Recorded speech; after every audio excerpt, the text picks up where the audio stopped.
Chapter 4669. Emerald Sky Pavilion was naturally a pavilion, but when Bai and followed Princess Xixia into the pavilion, she saw that it was actually a heavenly abode. Above her head was a clear sky, below her feet was a vast expanse of blue water, and around her were glittering golden flowers that appeared and disappeared with her every breath. How could she not know that this was the Jade Pool's heavenly abode? Bai and didn't think it was strange.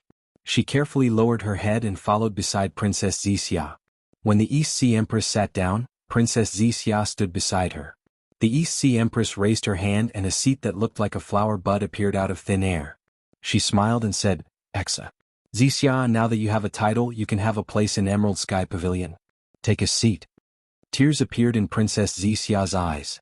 Looking at the picturesque East Sea Empress, she knew that although the East Sea Empress didn't look old, her state of mind was full of vicissitudes.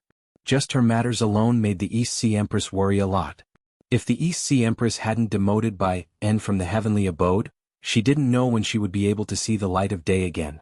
Of course, Princess Xixia knew that in addition to the East Sea Empress, she also had Xiaohua, who valued his promises like gold. As long as Xiaohua knew about her, he would definitely search high and low for her. With Xiaohua's strength, she would definitely be able to escape. However, facing the mother who gave birth to her, Princess Xixia felt a rare warmth. She lowered her head and said, "Yes, Empress." As Princess Xixia sat down by and carefully stood behind her, the East Sea Empress smiled and said, "Xn, now that we are at Emerald Sky Pavilion, there is no need to follow the heavenly abode's etiquette. Just address me as family." "Yes, mother." Princess Xixia replied with a smile. Boy hasn't called mother that in a long time. Princess Xixia's words caused the East Sea Queen's eyes to redden. She wiped the corners of her eyes with her sleeve and sighed. "That's right, Xn. These years. It's been hard on you." Hearing Princess Xixia call the East Sea Empress mother, the East Sea Empress lost her composure again.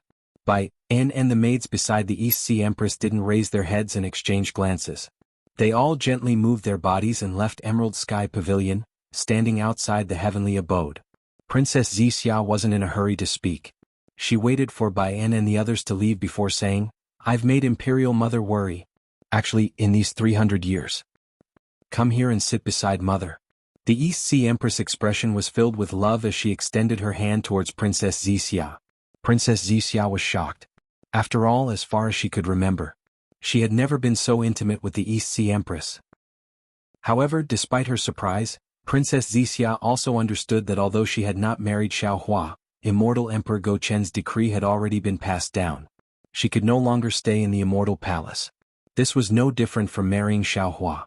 It would not be as easy for the Eastern Sea Empress to see her in the future. The Empress would only be so sad and lose her composure when she was about to lose something, right?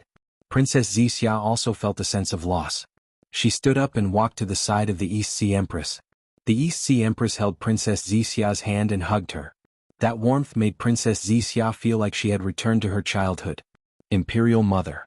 Princess Xixia whispered, "Actually, in these 300 years, although the boy had suffered some hardships, the boy had also gained a lot.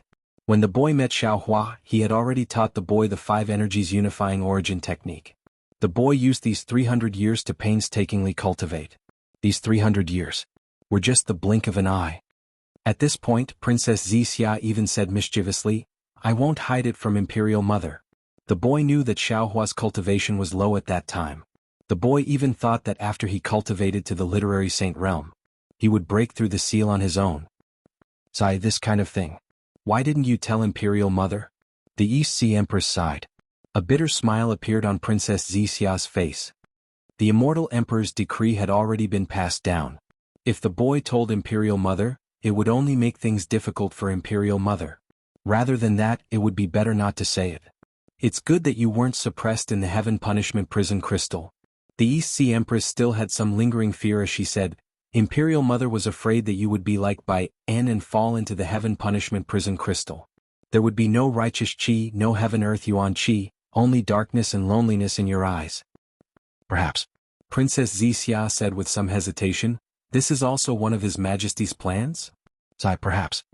Hearing Princess Xixia mention Immortal Emperor Go Chen and thinking about the innate 5-element flags, the East Sea Empress couldn't help but think too much.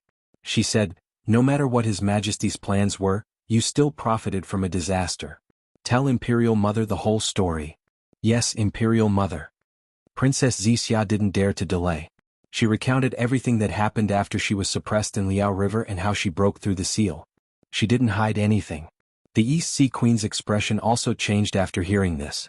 Although she had some complaints about immortal Emperor Go-Qin, they were husband and wife after all.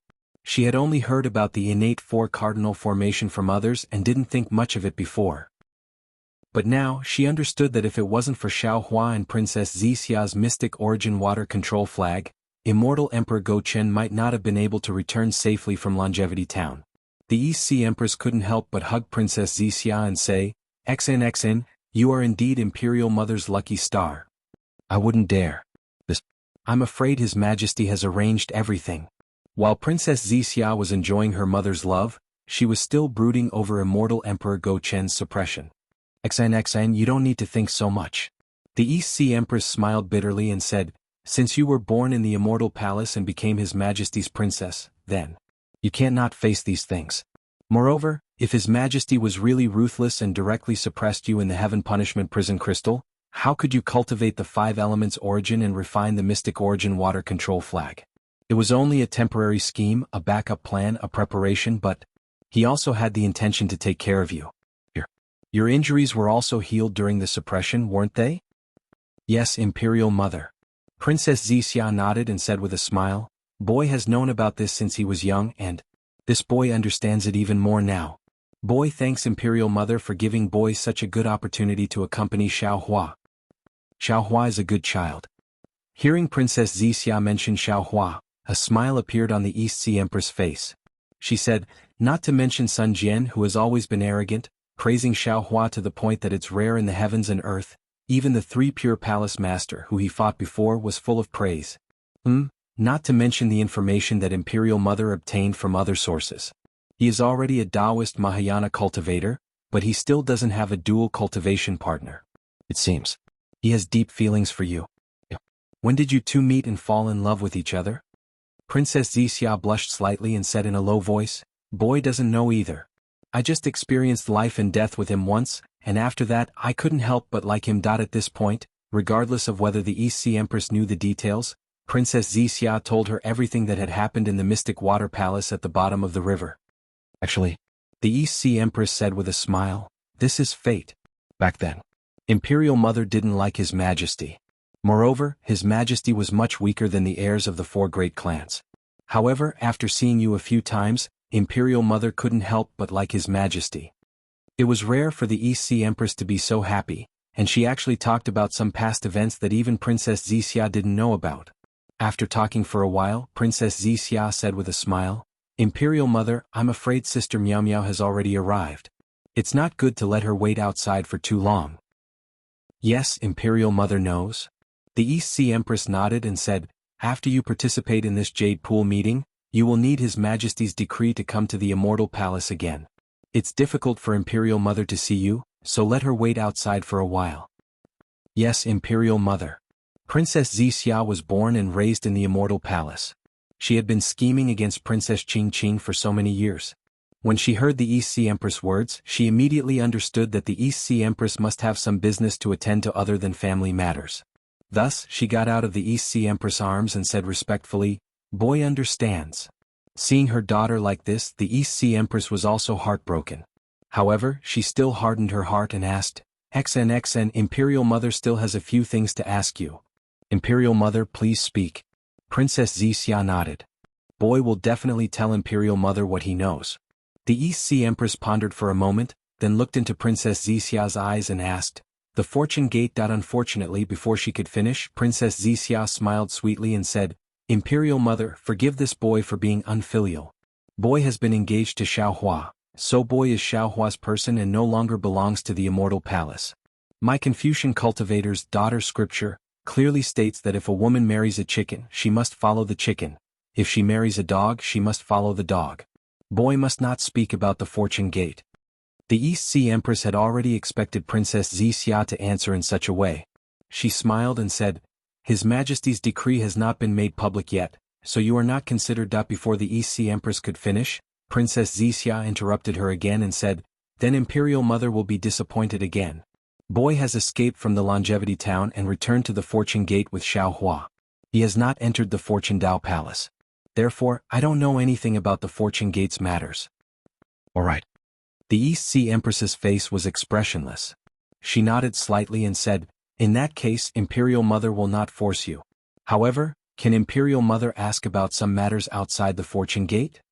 Princess Zixia smiled bitterly and said, Imperial Mother, Boy has only been in the soaring Dragon Mountain range for 3 to 5 days. Even if he wants to find some secrets to report to Imperial Mother, I'm afraid he doesn't have the time. Imperial Mother knows that I'm making things difficult for you. Helplessness appeared on the East Sea Empress's face. She shook her head and said, but Imperial Mother still wants to ask you. Imperial Mother, please speak. Princess Zixia naturally understood the meaning of the East Sea Empress's words and nodded. Master Xingyue. The East Sea Empress's eyes narrowed slightly as she looked at Fairy Zixia. She asked word by word, have you heard Xiao Hua mention her whereabouts? Master Xingyue? Princess Zixia was stunned. She looked at the East Sea Empress with confusion, and asked, why did your Majesty suddenly ask this? The East Sea Empress thought for a moment and replied, you can ask Xiao Hua about this secret. He naturally knows. Imperial Mother does not have your Majesty's permission, so it is not easy for me to explain. You only need to answer Imperial Mother's question. Princess Zixia thought for a moment and replied, when we were at the Fortune Gate, Xiao Hua did not mention Master Xingyue's whereabouts to Boy. So it's like that. The East Sea Empress shifted her gaze away from Princess Zixia's face. It was unknown if she had noticed the little Xiao Hua in Princess Zixia's words, but she felt as if a heavy burden had been lifted from her shoulders. She nodded and said, if that's the case, Imperial Mother will know. You've done well. We, Confucian cultivators, emphasize the 3 obedience and 4 virtues.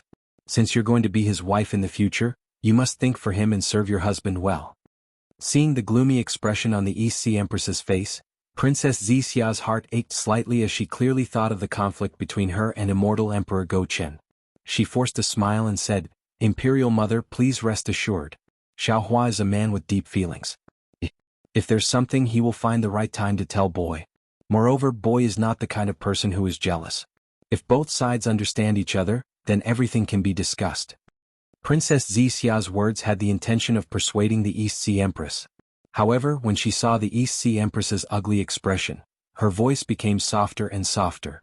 In the end, Princess Zixia rolled her eyes and said with a smile, however, Imperial Mother, although Boy cannot tell Imperial Mother the whereabouts of Master Xingyue, Boy can tell you who is currently in charge of Star Plucking Tower. Oh, who is it? The East Sea Empress was stunned. The gloominess on her face disappeared as she asked Princess Zixia curiously. Far away on the horizon but right in front of you. Princess Zixia mischievously blinked her eyes again. I see. The East Sea Empress's eyes lit up. She immediately understood where Su Ji and Fairy Xingyue had gone, and a smile appeared on her face. The East Sea Empress's expression changed slightly. Princess Zixia immediately understood. She asked in surprise, Imperial Mother, could it be that Master Xingyue has an extremely powerful background? The great array of the 9 states that has already been broken needs her to set it up again? Previously, Princess Zixia did not understand why Immortal Emperor Go Chen had passed the method of setting up the great array of the 9 states to Xiao Hua through her. After all, she knew that with Xiao Hua's ability, even a Mahayana realm Taoist would not be able to set up the great array of the 9 states perfectly. However, after listening to the East Sea Empress's words, she could not help but have an idea. So, Princess Zixia naturally did not mean to ask, but the East Sea Empress sighed again. This is His Majesty's idea, not Imperial Mother's plan. Now that Xingyue is helpless, His Majesty's plan is probably like drawing water with a sieve. Let's see how he deals with this. Hee. Princess Zixia covered her mouth and giggled. Darling Xiao is the most stingy. I'm afraid it's not easy to take out something that is already in his hands. The East Sea Empress did not know whether to laugh or cry when she thought of Xiao Hua's stinginess. She said softly, His Majesty probably has the same idea. That's why he simply let you teach him the method of setting up the 9 states. Imperial Mother. Princess Zixia did not ask much about the 9 states' great formation. Instead, she smiled and said, after Darling Xiao returned to the soaring Dragon Mountain range from the Star Moon Palace, he handed the Star Plucking Tower to Baihan. Boy followed Darling Xiao back to the Fortune Gate. Naturally, the star-plucking tower is in the hands of Boy. That's right, Imperial Mother, and brought back a lot of good things from the star-plucking tower. Boy, you haven't seen Imperial Mother for a long time. Take these to show filial piety to Imperial Mother. As she spoke, Princess Wuxia took out a lot of rare items from her Cosmos sack and presented them to the East Sea Empress. The East Sea Empress was a descendant of the Immortal Palace. What kind of rare items had she not seen before? However, what she saw was Princess Wuxia's filial piety. She accompanied Princess Wuxia to pick up and appraise the rare items one by one. After almost an hour, she smiled and said, "XNXN Imperial Mother knows of your filial piety. This star moon is very important to Xiaohua. You must take good care of the star-plucking tower." With the star-plucking tower. In the future, even if Xiaohua has wives and concubines, he must put you first. Not only does he love you, but he must also respect you in his heart. Yes, Imperial Mother. Boy understands. Princess Wuxia carefully agreed again. Then, intentionally or unintentionally, she looked outside the Azure Sky Pavilion. "AI, you are such a kind-hearted child." The East Sea Empress smiled and said, "Imperial Mother only wants to talk to you for a while. You are thinking about other people's feelings." Imperial Mother, Boy only does what he should do. What other people think. Boy doesn't care. Princess Wuxia also smiled and replied, "Meow meow." The East Sea Empress said to the outside of the Azure Sky Pavilion, "Come in." Princess Meow Meow entered the Azure Sky Pavilion. The other maids waited outside and did not dare to come in. The moment Princess Meow Meow entered the Azure Sky Pavilion, she respectfully knelt down and greeted, "Greetings, Imperial Mother." Princess Wuxia lowered her head and did not speak. However, she sighed in her heart. Princess Meow Meow was the least favored among the 9 princesses. However, she was also the most detached one. Princess Meow Meow was nervous when she saw Immortal Emperor Gaochen and the East Sea Empress. She did not know how to speak. Many of her answers were not in line with the Immortal Emperor and the Empress. For example, since she was kneeling, she should first call herself Imperial Mother, and then see what the East Sea Empress wanted to say. If it were the other 8 princesses, they would do the same. However, this Princess Meow Meow, even though Princess Wuxia reminded her many times, panicked when she saw the Emperor and the Empress. She forgot all the etiquette. And rise. The East Sea Empress was unhappy. Seeing Princess Meow Meow's lack of manners, she was even more unhappy. She indifferently waved her hand and asked Princess Meow Meow to rise. Princess Meow Meow heard the East Sea Empress' displeasure and became even more nervous. She replied, "Thank you, Mother Empress." In an ordinary family, Mother Empress meant mother. As a child it could be called casually. However, in the Immortal Palace's etiquette, unless the princess ordered it or the Empress agreed, it could not be called casually. Princess Wuxia heard Princess Meow Meow lose her sense of propriety again. She hurriedly smiled and said, "Elder sister, come quickly. I haven't seen you for several hundred years. I really miss you." Princess Meow Meow naturally smiled. Just as she was about to speak, she suddenly remembered her previous greeting. She frowned slightly and looked at Princess Wuxia with a regretful expression. "How have you been recently, elder sister?" Princess Wuxia naturally wanted to find something to talk about and casually asked. Facing her younger sister, Princess Meow Meow immediately regained her liveliness. She smiled and said, "Elder sister can't be compared to younger sister. You can casually go down to the lower realm and meet your ideal husband. Even if you are punished by His Majesty, it is still a blessing in disguise. Moreover, younger sister's ideal husband is someone that Empress and His Majesty can rely on. My Immortal Palace and Empress should also talk to younger sister more." The East Sea Empress' expression improved slightly. She smiled and said, "Everyone has their own fortune. Meow Meow, you don't need to think too much. For now you should talk more with Wuxia. After the Jade Pool meeting, if you want to see her, it will be a little troublesome." Hee Mother Empress. Princess Wuxia wanted to help Princess Meow Meow. She smiled and said, "Although Darling Xiao is stingy, he is definitely not a petty person. If elder sister is willing, you can go to the Soaring Dragon Mountain Range. Younger sister will welcome you with open arms." And good. The East Sea Empress heard and smiled. She nodded and said, "Once Wuxia leaves, I don't know when she will return. I can't go visit often. However, Meow Meow can go in my place. Wuxia, the Fortune Dao Palace has 3 elders. If possible, you can find a suitable one for Meow Meow." "All right, does the Fortune Dao Palace only have these 3 elders?" "Of course the Fortune Dao Palace doesn't." Princess Wuxia was immersed in her family and accidentally answered. But she only said half a sentence before she realized that something was wrong. She immediately stopped and looked at the East Sea Empress with a bitter smile. Mother Empress, this boy doesn't know how many elders there are in the Fortune Dao Palace. Reverend Yun had a profound cultivation base, and he had been guarding the Fortune Dao Palace for a long time. If he was the fourth master of the Fortune Dao Palace, he would be stronger than the third master of the Fortune Dao Palace. However, Reverend Yun had the first and second master of the Fortune Dao Palace, and his overall strength was not any weaker than Xiao Lang. However, if Mother Empress is willing, this boy can talk to Darling Xiao. That lightning reverend and heavenly being are both human race's Mahayana realm experts. If Sister Miao Miao marries them, it will definitely not taint our immortal palace. Princess Zixia's first sentence was naturally an explanation to the East Sea Empress. Her second sentence was obviously a perfunctory one. She was just casually playing along with the East Sea Empress words. However, when Princess Miao Miao heard this, she became anxious and waved her hand. Xian, please don't. Ching Ching.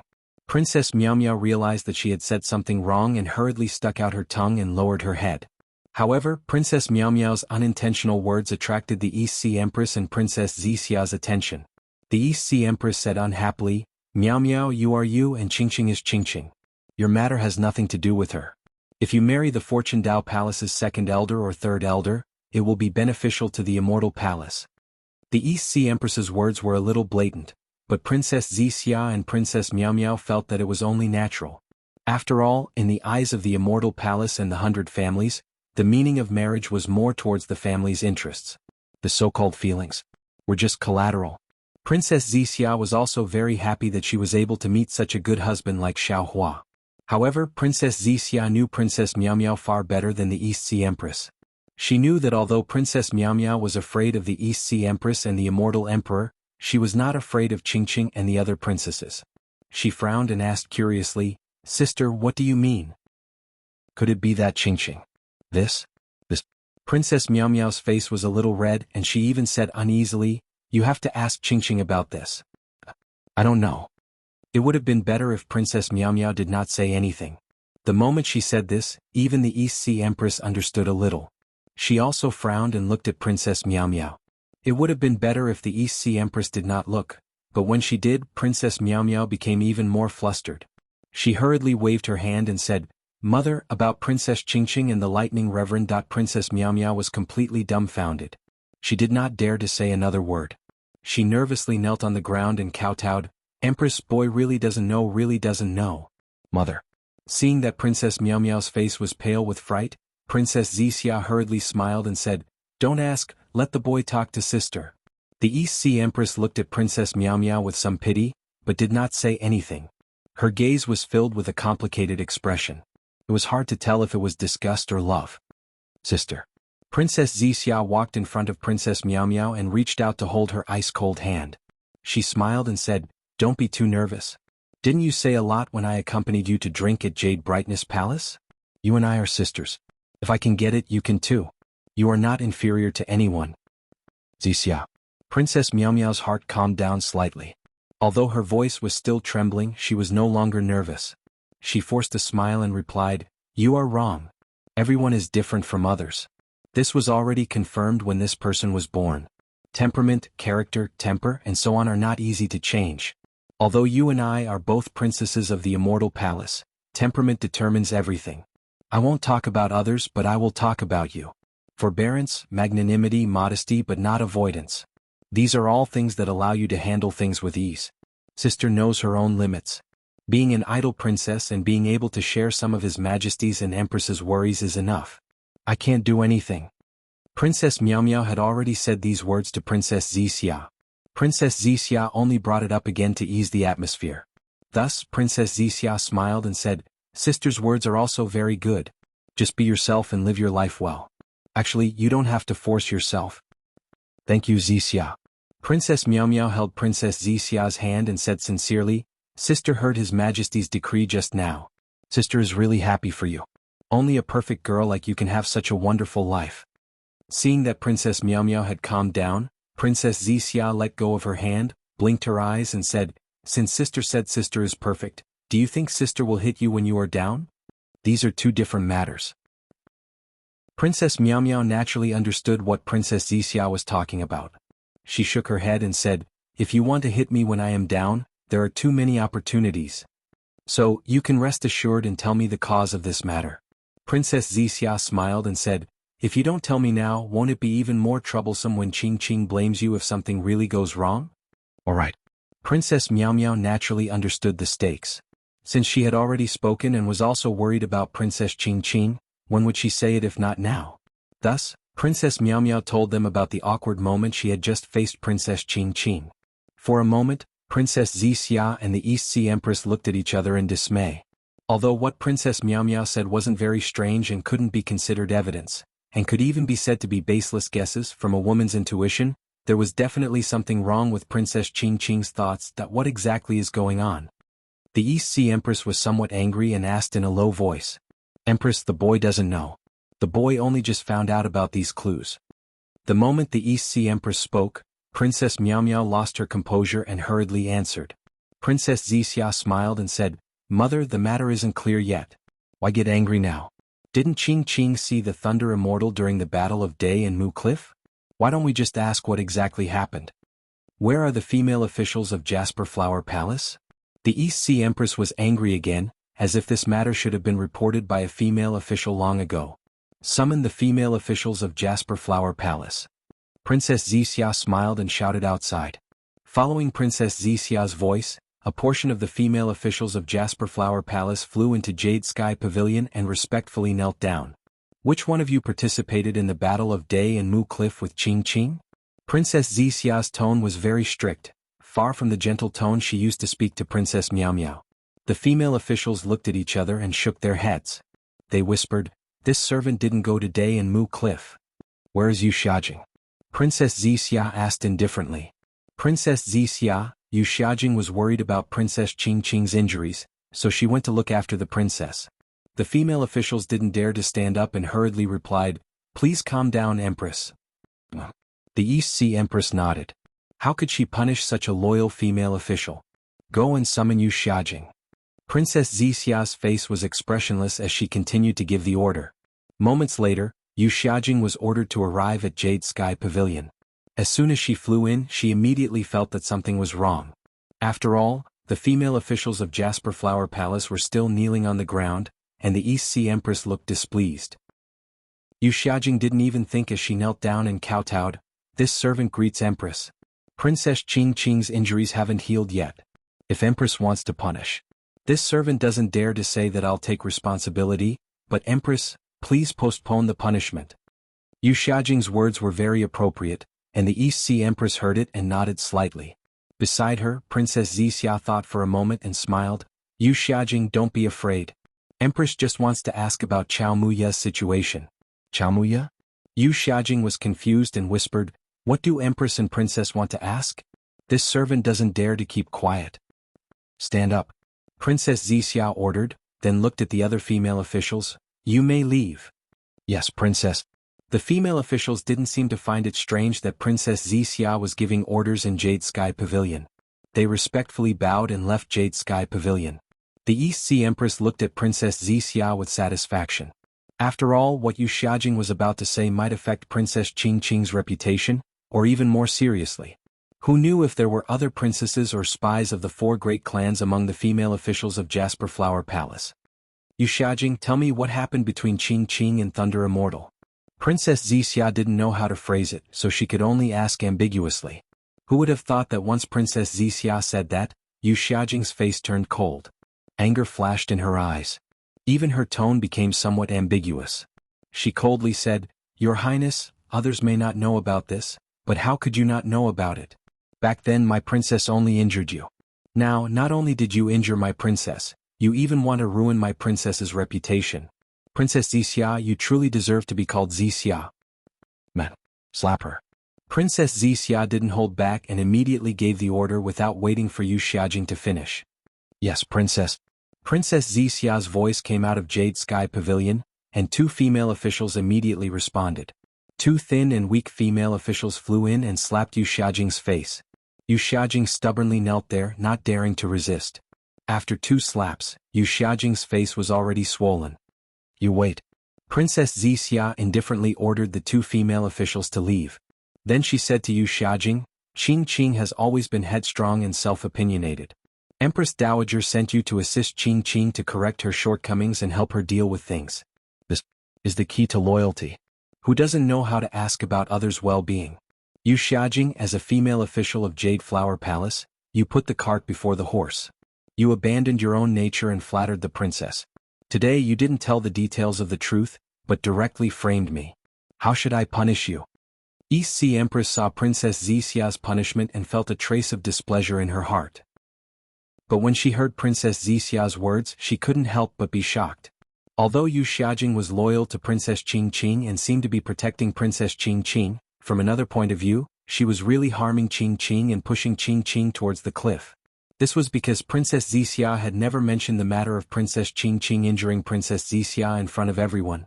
This Yu Xiajing only needed to say a few words to expose the conflict between the two princesses. Moreover, during the battle at Chaomuya, Princess Zixia had still been suppressed and hadn't broken free. How could Princess Zixia have instructed the lightning sage to hurt Princess Qing Qing? This was clearly slander. Damn you! East Sea Empress said angrily, I only called you here to ask you some questions, but you didn't answer truthfully and actually slandered Princess Zixia. What are your intentions? Yu Xiajing didn't think much of it because she understood Princess Qing Qing's thoughts the best. Moreover, she had subconsciously made Princess Zixia look bad. When Princess Zixia asked about the lightning sage, Yu Xiajing's first reaction was, Princess Zixia had set a trap for Princess Qing Qing. Thus, she immediately defended Princess Qing Qing and wanted to expose Princess Zixia's ugly face and so-called plans. However, Princess Zixia's words immediately made her panic. After all, it was Princess Qing Qing who had done this first. Even if Princess Zixia had instigated the lightning sage to take revenge, it was only natural. Furthermore, Princess Zixia hadn't broken free at that time. Moreover, Princess Zixia didn't mention Princess Qing Qing at all. Instead, she slapped her. This was a secret warning to her. It didn't matter if she was punished, but what about Princess Qing Qing? How could the current Princess Qing Qing be a match for Princess Zixia, who was at the peak of her power? Empress, how much is this servant's fault? This servant shouldn't have spoken nonsense. Please punish me, Empress. Yu Xiajing didn't hesitate to kowtow and beg. Seeing that Yu Xiajing didn't dare to circulate her energy and that her forehead was bleeding, Princess Zixia didn't say anything. An immortal palace. Although it was superior to a mortal palace, it was still a palace. Princess Zixia was used to fighting in the open and in the dark. She naturally wasn't like Xiaohua. The East Sea Empress naturally wouldn't expect Princess Zixia to plead on Yuxia's behalf. Seeing the bloodstains, she coldly snorted and said, This Empress just said that I hope you all can follow by Anne's example and assist your own princess. In the future, this Empress will also have more decrees to issue. You actually dared to disobey my words. You truly disappoint me. Yes, it's all this servant's fault. Please punish me, Empress. Yu Xiajing didn't dare to argue and only asked for punishment. East Sea Empress coldly snorted again and didn't say anything else. Yu Xiajing understood. She lamented in her heart and turned to Princess Zixia. She kowtowed and said, Your Highness, this servant spoke nonsense just now. Please punish me. This matter has nothing to do with my princess. Yu Xiajing, because you tried to sow discord, I will punish you severely.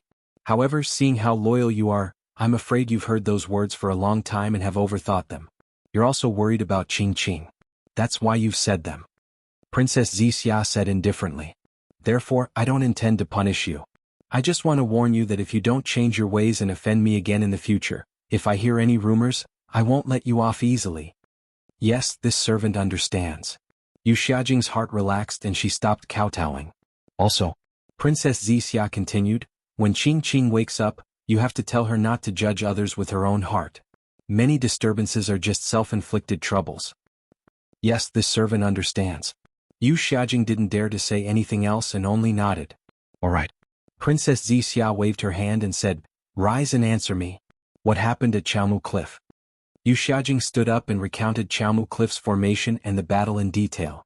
Hearing that the Lightning Reverend was so ruthless that he didn't even care about Princess Qing Qing's reputation and directly attacked her chest, the East Sea Empress's face darkened, and Princess Zixia was abnormally embarrassed.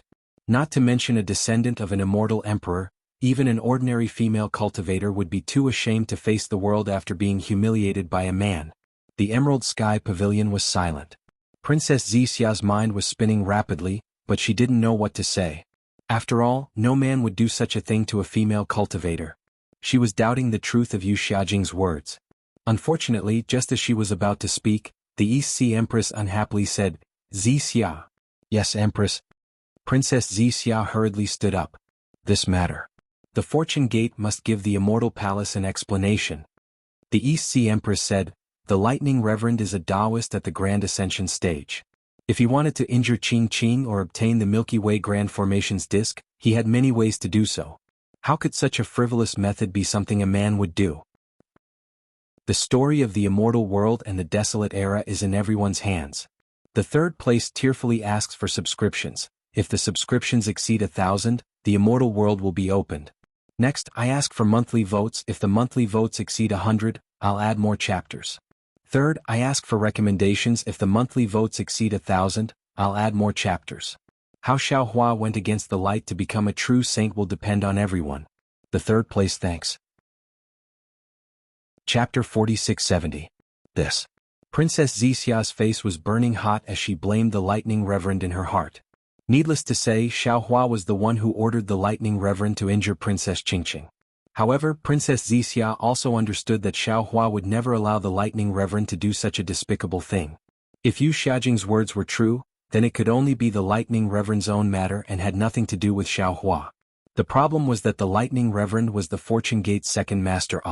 He represented the Fortune Gate and Xiaohua. What is the Lightning Reverend thinking? Princess Zixia grumbled inwardly. How could he be bewitched by Qingqing's beauty at such a crucial time? Did he do such a foolish thing? Unfortunately, how could Princess Zixia know that the Lightning Reverend was not a complete person, let alone know the difference between men and women? Qingqing is His Majesty's descendant, her status is the same as yours. The East Sea Empress scolded, "You are now engaged to the Fortune Gate's first master, yet you allowed Qingqing to be molested by the Fortune Gate's second master. This matter. Even if Yu Xiaojing was not lying, if others heard it, they would blame it on you. Zixia, you have to return Qingqing's innocence, or I won't be able to answer to His Majesty and all the women in the world." Thump. Princess Zixia's heart sank. The East Sea Empress' words were clear. She had to return Princess Qingqing's innocence, but how? There were only two ways to return Princess Qingqing's innocence. The first way was for the Lightning Reverend to commit suicide in front of everyone as an apology. If the Lightning Reverend ceased to exist, Princess Qingqing's innocence would be preserved. However, as a Tao Gate's Grand Ascension stage expert, would the Lightning Reverend commit suicide as an apology? Who in the world had the ability to kill him? This path was obviously impossible. Then there was only the second way left. The second way was for the Lightning Reverend to marry Princess Qingqing, and there would be no innocence between husband and wife. However, from Princess Zixia's perspective, how could she allow the Lightning Reverend to marry Princess Qingqing? After fighting with Princess Qingqing for so many years, she knew Princess Qingqing's methods better than anyone else. How could she allow a scourge like Princess Qingqing to enter the Fortune Gate? How could she allow Princess Qingqing to share her power in the Fortune Gate? How could she make things difficult for herself? And then let her happy life fall into a harem fight?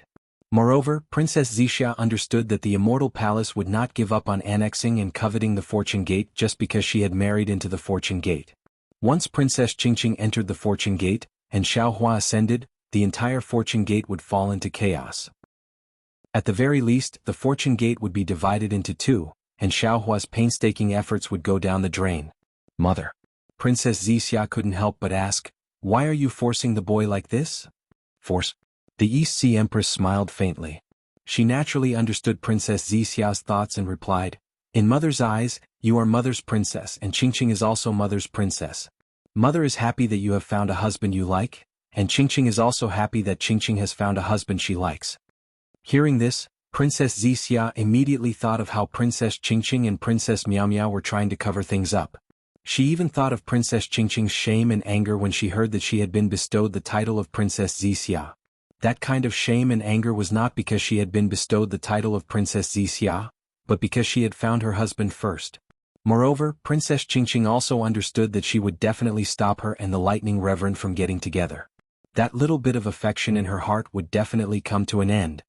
Xian, you have your own happiness and Qingqing also has her own happiness. You can't stop Qingqing's happiness because of your own happiness. The East Sea Empress said with a smile. Moreover, you have no right to stop Qingqing from finding her own happiness. The East Sea Empress's words were very dignified, but in Princess Zixia's ears, they were ear-piercing. As a mother, it was absolutely natural for her to make such plans for her daughter. However, if an empress were to make such plans for her own princess, then there were too many implications. When familial love met power, familial love could only turn into snow under the sun, especially the princess of the immortal palace. In an instant, Princess Zixia made a decision. Even if Princess Qingqing really fell in love with the lightning reverend, she would absolutely not let this marriage be consummated. It had to be said that Princess Zixia's decision was just as Princess Qingqing had expected. Empress. Just as Princess Zixia was about to speak, dang dang dang. Outside the Emerald Sky Pavilion, 9 bell tolls rang out. As the sound passed, the outline of the entire Emerald Sky Pavilion turned into lines. These lines then shattered, turning into inscriptions of armor. The inscriptions of armor scattered all over the place, and in a moment, they turned into a part of the jade.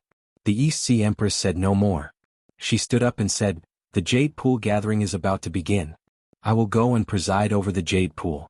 All of you wait here. Except for Zixia, who is different from before, everyone else has their own seats according to etiquette." "Yes, Empress." Seeing that the Jade Pool gathering was about to begin, even Princess Zixia didn't dare to delay. Everyone stood up and respectfully answered. Seeing the Empress leave, Princess Miao Miao looked at Princess Zixia, then at Yu Xiajing and said to Yu Xiajing, "Go and see Princess Qingqing for me." "Yes, Your Highness." Yu Xiajing agreed. After bowing to Princess Zixia, she led Princess Miao Miao away. Meanwhile, and flew over. Looking at the unfriendly Princess Zixia, she whispered, "Your Highness." Princess Zixia didn't pay attention to Bai, and instead she looked at the Empress back with narrowed eyes. No one knew what she was thinking. After half a cup of tea's time, she waved her hand and said, "Let's go." Bai, and didn't know what happened, but when she saw Princess Miao Miao and Yu Xiajing flying away, she understood that it must have something to do with Princess Qingqing. She didn't dare to ask and followed Princess Zixia. Xiao Hua, Celestial Being, and Thunderclap Immortal entered Lingyun's side palace under the escort of the crowd and the demonic beasts. What greeted them was a huge dome of heaven. Above the dome of heaven, the sun, the moon, and the stars were scattered all over like flags. Sunlight poured down from the sun and the moon. However, the brilliance of the sun and moon couldn't cover the brilliance of the stars. Hundreds of millions of stars followed the sun and moon across the sky, revealing mysterious trajectories. At the same time, waves of obscure fluctuations fell from the sky and rippled through the entire palace. Below the palace was a boundless land. On the land there were many mountain ranges. Some extended horizontally, some fell vertically. The crisscrossing paths formed huge squares. These squares were like farmlands.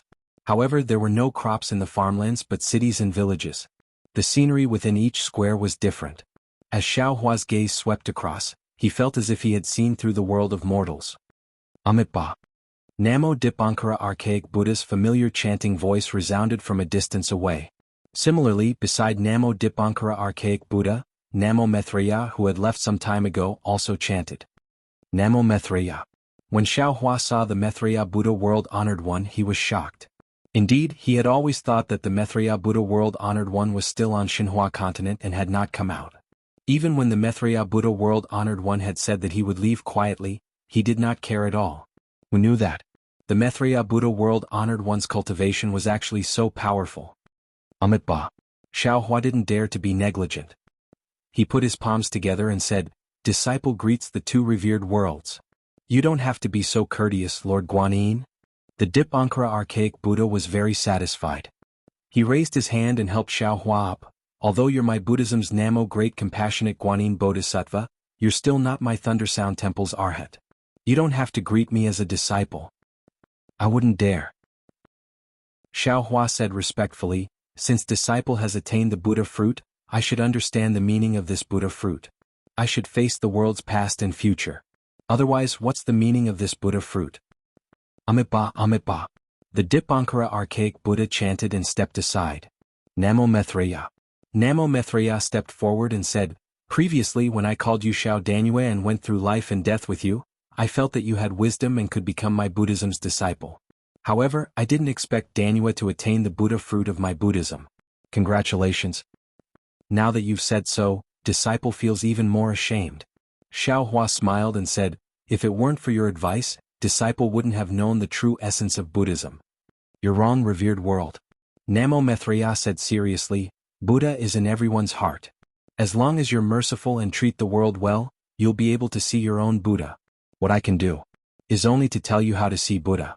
As for whether you can attain the Buddha fruit, that's up to you. Namo Maitreya. Xiao Hua smiled and said, disciple understands. It's good that you've understood. Amitabha, Amitabha. Namo Maitreya stood by the side and said a few words to Xiao Hua in his heart. Then Xiao Hua Namo Wisdom Manjushri Bodhisattva behind the Dipankara Archaic Buddha world exalted and Namo Maitreya Bodhisattva Samantabhadra behind the Namo Maitreya Bodhisattva. After greeting each other, they looked toward the main seat of the hall. At this moment, a loud rumbling sound resounded from the hall. 4 mountain peaks shot out from the ground. Following the appearance of the mountain peaks, the ground began to change. Cities and villages were constantly changing, and the men and women within were also being destroyed. Even in the sky, at the top of the 4 mountain peaks, 4 layers of clouds that resembled foothills appeared. These clouds changed along with the mountain peaks' protrusion. After the rumbling sound disappeared, the mountain peaks stopped moving. They landed right under the feet of the demon race, dragon race, Buddhist sect and Confucian cultivators. As the golden-winged great rock and the mystic armored pentaceratops landed, another layer of demonic clouds rushed out from the peak of the mountain and landed at the foot of the mountain. In an instant, the entire mountain peak transformed into a monstrous demon race. This demon race had 8 arms and 8 legs. Their 8 legs stood firmly on the ground like boulders. The 8 arms were raised respectfully, lifting the 2 great sages of the Great Sage Hall into the air. Looking at the Dragon Island's second elder Aoe and the Dragon King Ao Qian of the Eastern Sea Dragon Palace, they landed on the mountain peak. Whoosh! The same layer of dragon chi descended from the peak of the mountain and instantly covered the entire mountain peak. The mountain peak transformed into a huge black tortoise, supporting the 2 dragons. Clang, clang, clang. A series of knocking sounds resounded from another mountain peak.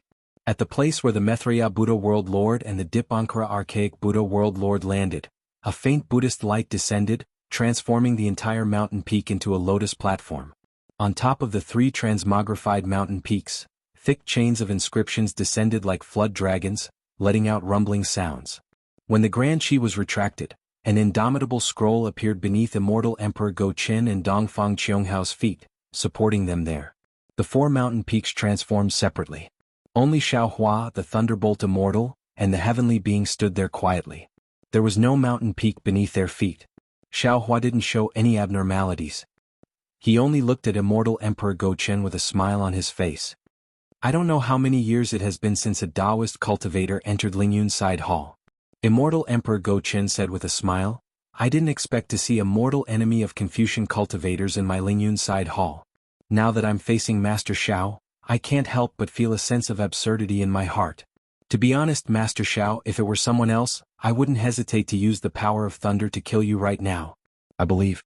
Even if Master Xiao has reached the Exalt realm, you still can't face the combined forces of the Confucian cultivators, the dragon race, the demon race, and the Buddhist sect, right? Xiao Hua raised his eyebrows slightly. He didn't show any signs of panic on his face. He only smiled faintly and said, I admit that what your majesty said is the truth. I even know that even without the help of the demon race's great sage, the dragon race's elder, and the 2 exalts of the Buddhist sect, your majesty can still kill me. Maybe your majesty dealt with the primordial chaos ancestor like this? However, if your majesty wants to deal with me, then you must be prepared to be killed. I believe that after your majesty makes a move, there's a possibility of you being killed by others. Don't you think so, Dongfang family head? Dongfang Qionghao didn't seem to be embarrassed. He smiled and said, I don't know what your majesty is thinking. I only know that since enlightened Master Xiao is a Confucian cultivator and is also our Master Xiao, I didn't know the inside story and was blinded by greed. I wanted to attack Master Xiao. But who would have thought that not only was I unable to defeat Master Xiao, but I also fell into your majesty's trap. Therefore, not only my Dongfang family but the entire 4 great families have made a decision. As long as Master Xiao is alive, the 4 great families will never attack Master Xiao. What about after I ascend? Xiao Hua asked with a faint smile. Who knows what will happen in the future?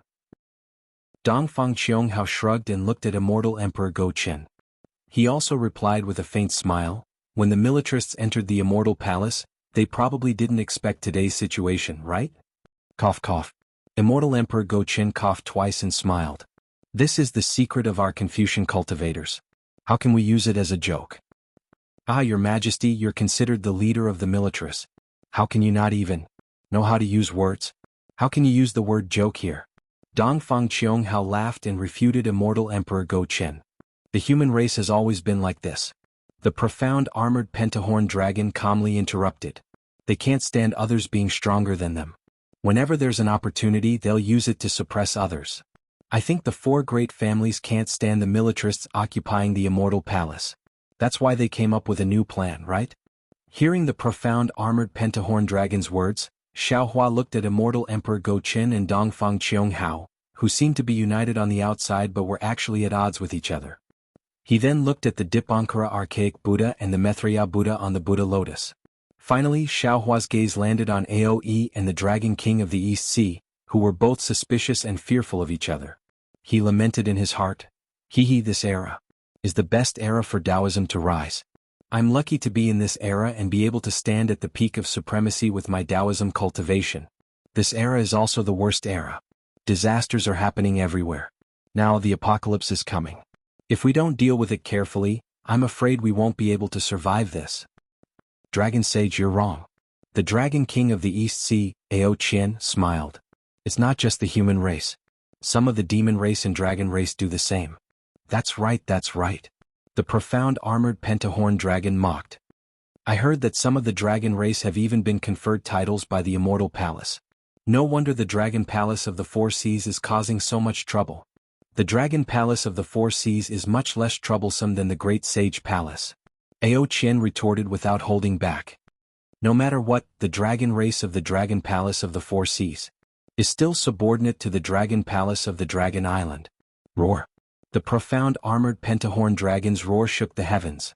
The space around the mountain where the demon race was located suddenly collapsed and spread rapidly in all directions.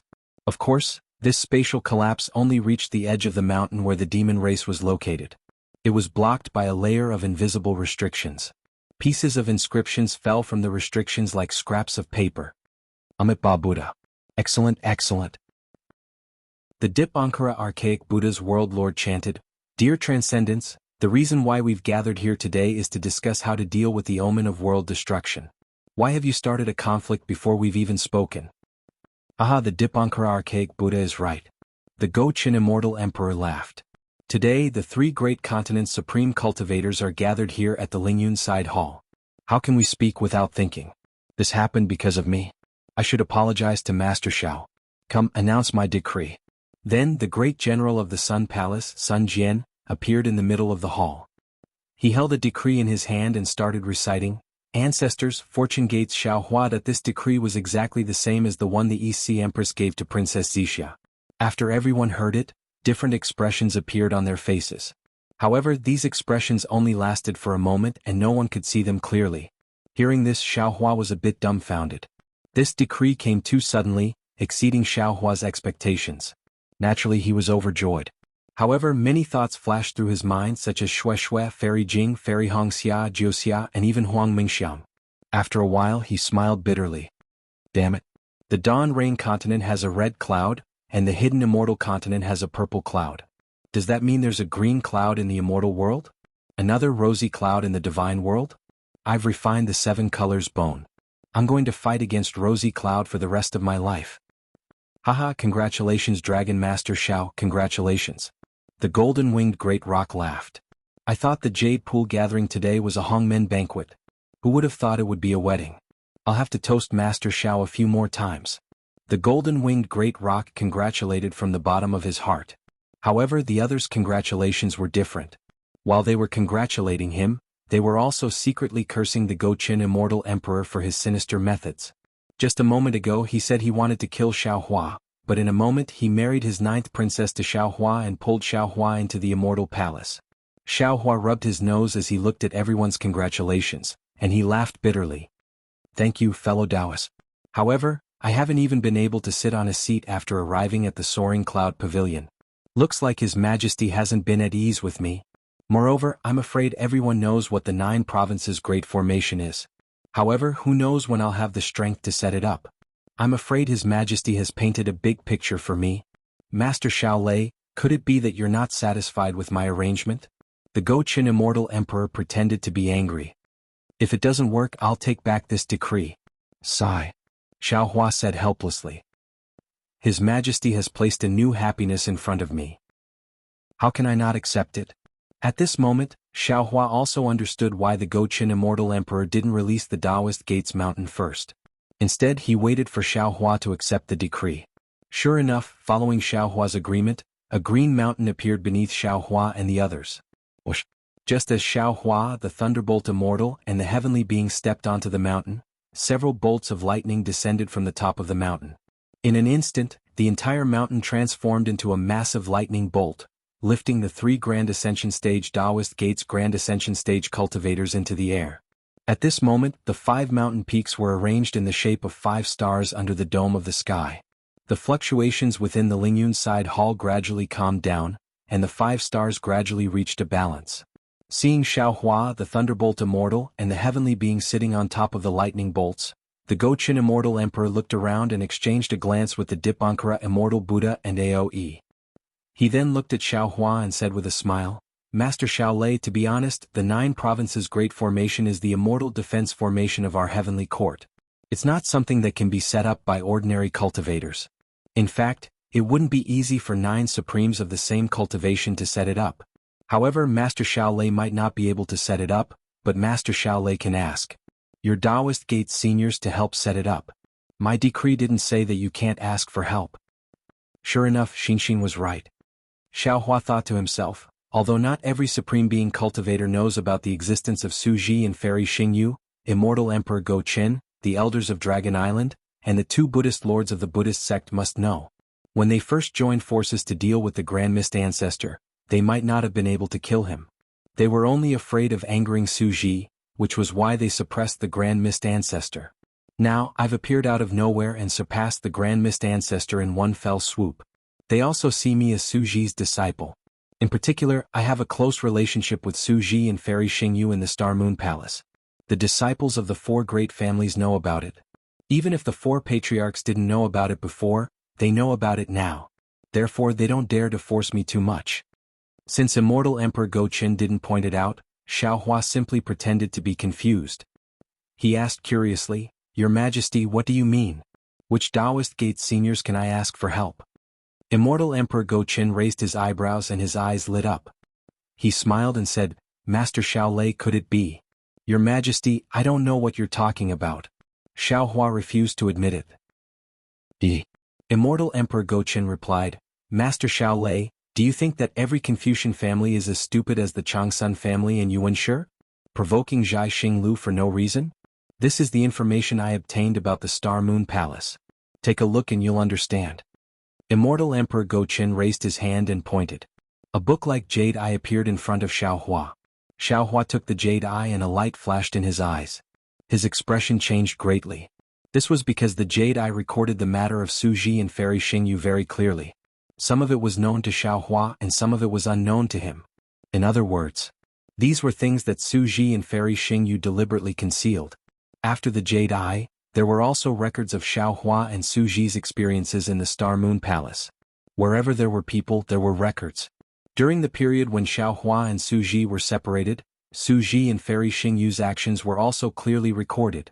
In other words, there were still spies of the Immortal Palace among the disciples who had been selected by Su Ji and Fairy Xingyu. Alas! Xiao Hua sighed and put away the light.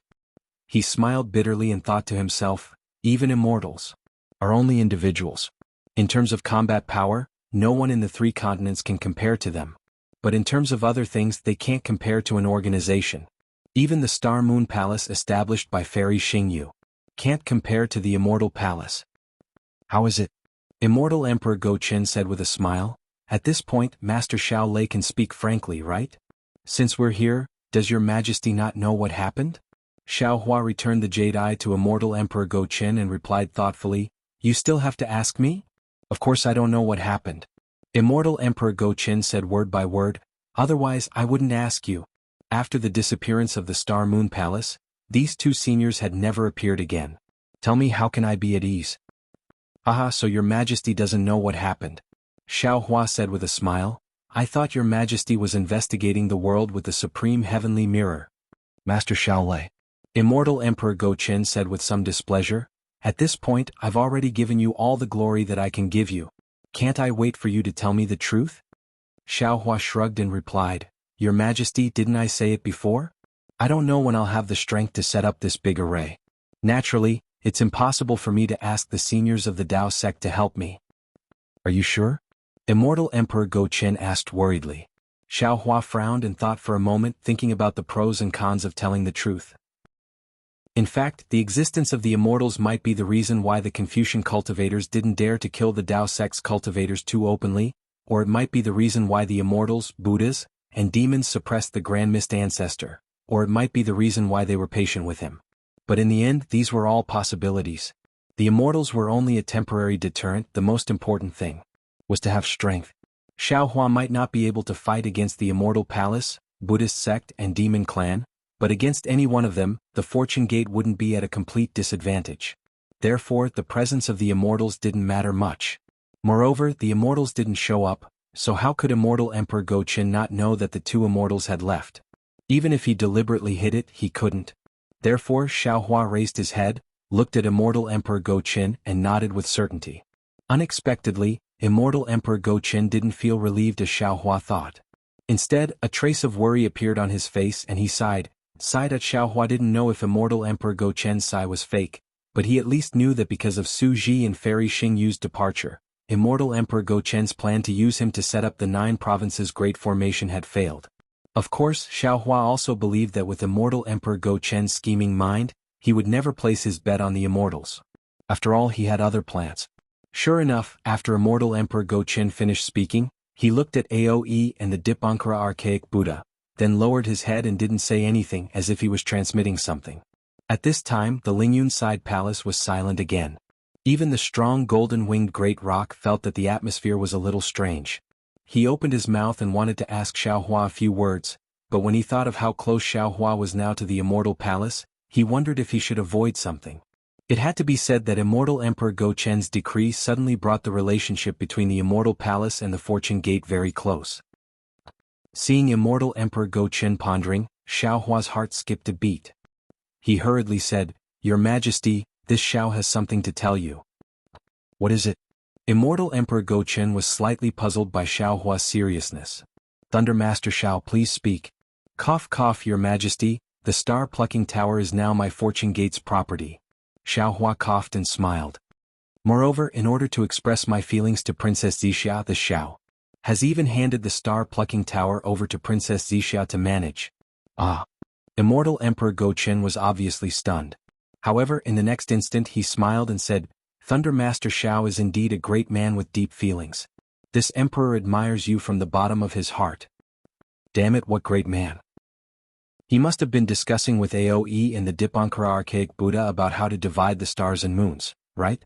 Now that he knows that the star-plucking tower has been given to XNXN, he immediately changed his attitude. Xiao Hua cursed inwardly. Oh, this Xiao understands now. This guy only mentioned immortals but didn't ask about the star-plucking tower. Could it be that he intends to interfere? Damn it, this Xiao shouldn't have said that. When he interferes, I'll teach him a lesson. Just as Immortal Emperor Go Qin finished speaking, Dongfang Qianghao seized the opportunity and said, Haha, if that's the case, the Yuan clan and the Zhangsun clan should be warned. Their hands have stretched too far. Hearing Dongfang Qianghao's words, Xiao Hua suddenly understood. The black-clothed men he met in the star-plucking tower in front of the Crimson Earth River were the tower lords of the star-plucking tower who were preparing to betray him. It turned out that they were instigated by the Yuan clan and the Zhangsun clan to betray him. However, thinking about it, it made sense. Powerful clans like the Immortal Palace and the 4 great clans might know of Fairy Xingyu's origins, so they naturally wouldn't harbor any thoughts of doing anything to her. The Yuan clan and the Zhangsun clan were only first-rate clans. Seeing how prosperous the star-plucking tower was, it was inevitable that they would covet it. Ah! Immortal Emperor Go Qin sneered, Who dares to covet the star-plucking tower under my 9th princess's control? That's good. Xiao Hua smiled and said, This saves my Fortune Gate from taking action. Immortal Emperor Go Chen then transmitted a few words to the Dragon Island's second elder, as if they were discussing something. Xiao Hua frowned and said, "Your Majesty, if possible. Should we invite the Grand Mist Ancestor to the Lingyun Side Palace? Although his forces aren't too strong, we need to discuss how to deal with the apocalypse. His sky-bearing palace might be able to help." Immortal Emperor Go Chen stopped and looked at Xiao Hua with surprise. He smiled and said, "Master Xiao Lei, could it be that you think the jade pupil that brat Grand Mist Ancestor took out is his true strength?" Xiao Hua shrugged, his face indifferent as he replied, "Then how much strength you bring out has nothing to do with this Xiao.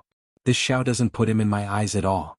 The Xiao only feels that everyone is responsible for the rise and fall of a country. He should also bear some responsibility for the survival of the 3 continents. Moreover, he is still a member of my Dao Gate and is this Xiao's senior. This Xiao feels that he has the qualifications to stand here." "Good." The Golden Rock cheered, "Master Xiaolong, it seems like you are still the Master Xiao in this sage's eyes. You are not the kind of person who forgets his friends for a girl." "Forgets his friends for a girl?" Xiao Hua didn't know whether to laugh or cry. He looked at the Golden Rock and said, "Sage Peng, is this Xiao so unbearable? How can you not be?" The Golden Rock shouted, "Old Go Chen is Master Lei and stuffed his daughter into your arms. You even helped him escape from the Longevity Town. How can you say?" Cough cough.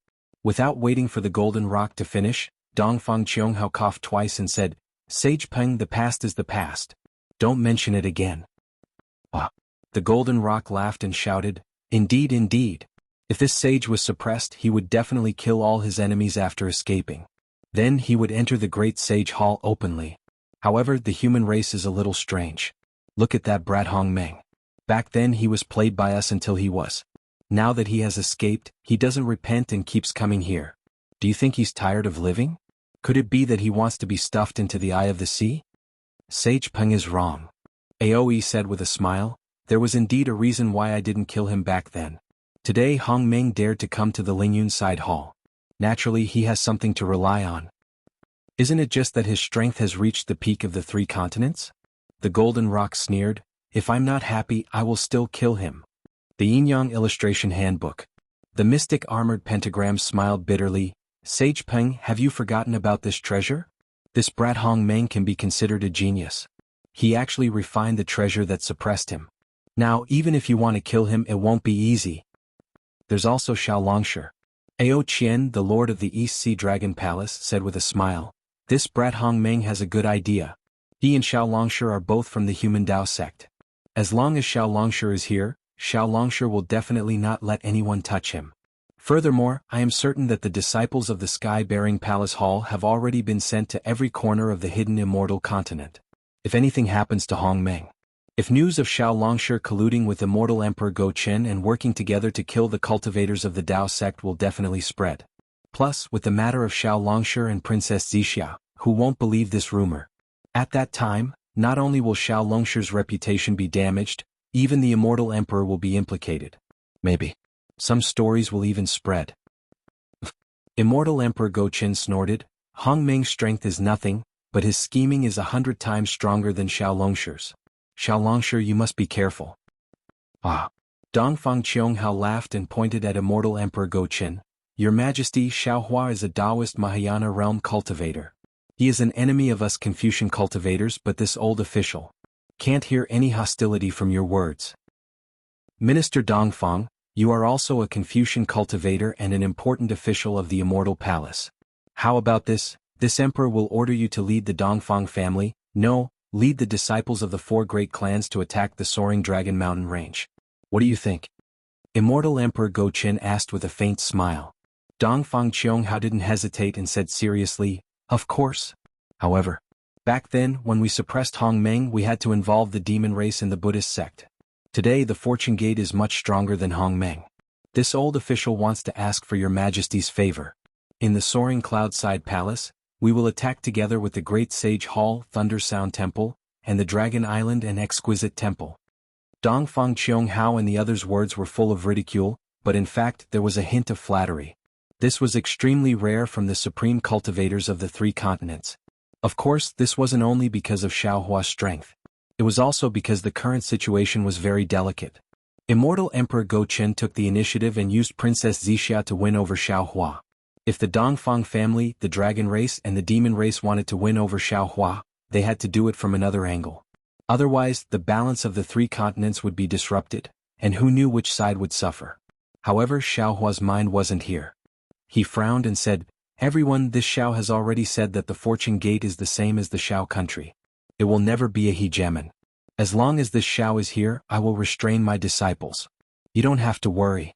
No. The three continents are showing signs of the end of the world. Strange insects have appeared at the borders of the three continents and will soon sweep towards the central region. We don't have much time left. If we don't discuss a suitable countermeasure, the three continents will be in danger." Amitabha Lord Guanyin. The Dipankara archaic Buddha smiled and said, "You keep saying that the world is showing signs of the end of the world, but have you really seen the end of the world?"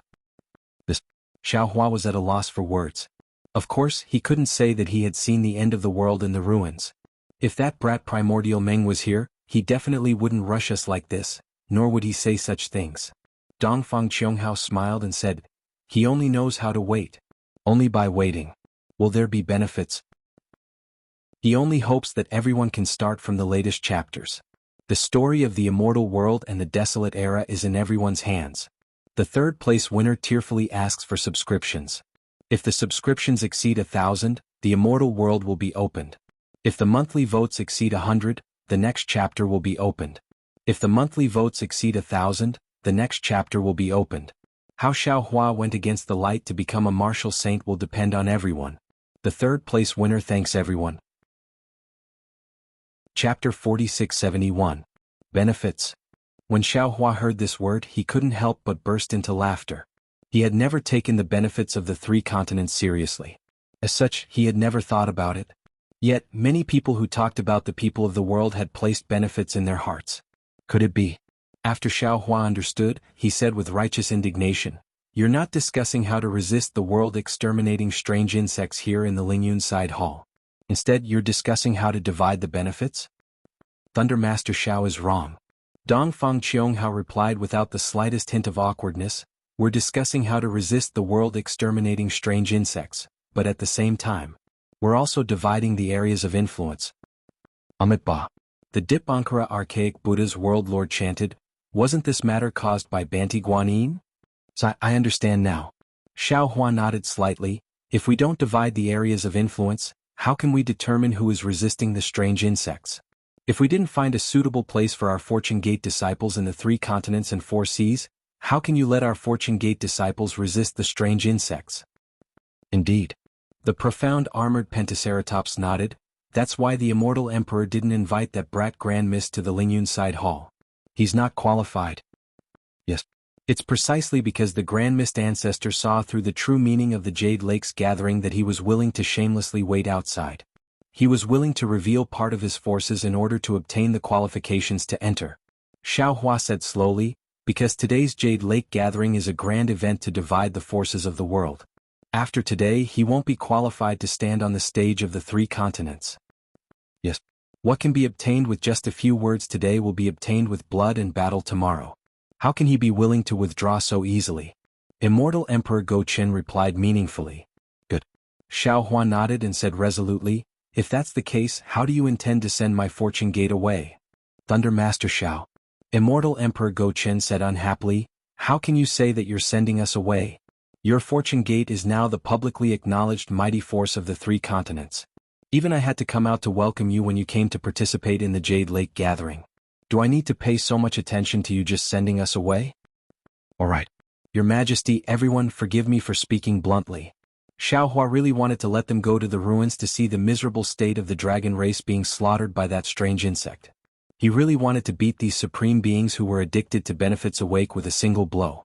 However, he had no other way and could only earnestly advise, "This Xiao is truly somewhat disappointed. This Xiao is not interested in the so-called division of power. This Xiao is only interested in how to resist and kill these strange insects. This Xiao has never seen Armageddon, and I don't know if any of you have, but this Xiao has seen that strange insect. Truly formidable." Master Xiao. Aoe smiled and said, "Don't you think too highly of us? Others might not know how powerful that strange insect is, but the dragon clan of my dragon island and the dragon clan of the four seas know. A strange insect had killed countless dragons. How could the dragon island not pay attention to it? Moreover, the West Sea Dragon King went missing, the Dragon Clan and the Oceanic Clan suffered heavy casualties, the demon realm of the Thousand Demons Sacred Realm disappeared, the Demon King and Great Demons were killed, and the Guardian Heavenly Kings of the Pure Land was also killed. How could we not pay attention to it? However, ordinary wars require troops to set up formations. Fighting against the world-exterminating strange insect isn't a one-on-one battle. We have to plan for the long term. Immortal Emperor Go-Chin sighed. Amit Ba. The Dipankara archaic Buddha also pressed his palms together and said, My Thunder Monastery has already sent Buddhas, Bodhisattvas and other Buddhas to lead guardian heavenly kings and other Buddhist soldiers to the borders of the blessed land world to defend against the world-exterminating strange insect and prevent it from invading the center of the blessed land world. My great sage Hall's scarlet flame vermilion bird, nether demonic dragon spider, and five-colored sea god shell have already led the demon race to the borders of the Thousand Demons Sacred Realm. Within the Great Sage Hall, the heaven-defying Thunder Phoenix and the Flying Feather Void Beast are left to guard. Master Xiao. Immortal Emperor Go-Chin smiled and said, I have already sent troops to the borders of the buried immortal mainland. The four great families and the 100 schools of thought have already sent troops. Did your star-plucking tower not receive any news of this? Xiao Hua also smiled and said, The star-plucking tower is currently under Princess Zixia's control. If she doesn't tell this Xiao wouldn't dare to casually ask her. Please don't. Immortal Emperor Go-Chen curled his lips and said, You are the sect master of the Fortune Gate and she is only your wife. You have to be clear about who the head of the Fortune Gate is. Don't regret it in the end. Xiao Hua opened his mouth wide and looked at Immortal Emperor Go-Chen in a daze with an exaggerated expression. If this was the secular world, how could a father-in-law speak to his son-in-law like this? Xiao Hua suddenly thought of something called the Flower Medicine Palace and couldn't help but chuckle. Of course, I invited Master Xiao here today because I have a difficult matter to discuss with you. The East Sea Dragon Palace Lord Ao Qian said, Also, I have a few difficult matters to discuss with you all. Xiao Hua smiled and said, This difficult matter is naturally. Where should my Fortune Gate's disciples be stationed? Previously this Xiao didn't have a clue, but seeing that no one else spoke and only immortal friend Ao Qian spoke, this Xiao somewhat understood. I presumed that before this Xiao arrived, everyone had already discussed this matter, right? Since Master Xiao is so straightforward, this king will also get straight to the point. Seeing that Xiao Hua had exposed him, Ao Qian simply nodded and said, Master Xiao is right. The three mainlands originally belonged to the demonic beast race, Confucian cultivators and Buddhist sects. Master Zhao's Fortune Gate is a Tao sect, and it is not suitable to be placed in any of the three mainlands. With this suspicion, it will be difficult to work together to deal with the world-destroying strange insect, and it will be impossible to work together. Rather than this, Master Xiao and the Fortune Gate might as well look elsewhere. I'm afraid it's the West Sea? Xiao Hua's eyes narrowed as he asked thoughtfully. That's right. The East Sea Dragon Palace's Lord Ao Qian looked at Aoe and shut his mouth. The Dragon Island's second elder Aoe nodded and said, Master Xiao has also been to the Dragon Island and participated in the Dragon Island's training. Naturally, you know how vast the four seas are, and how many times bigger than the three mainlands. Moreover, the three mainlands' population is prosperous, and there are many cultivators and demonic beasts. It should be easy to deal with the world-destroying strange insect. One more Fortune Gate won't make a difference. Although there are many Sea Clan and Dragon Clan in the four seas, the reproduction of the Sea Clan and Dragon Clan is far less than that of the Human Clan. Their numbers are also much smaller. Therefore, the Dragon Palace of the Four Seas is already struggling to defend the Four Seas. Even if the Dragon Island only sends out the necessary Dragon Clan to guard the Four Seas, it is still far from enough. Moreover, the West Sea Dragon Palace has suffered a great defeat, and Ao Hong's whereabouts are unknown.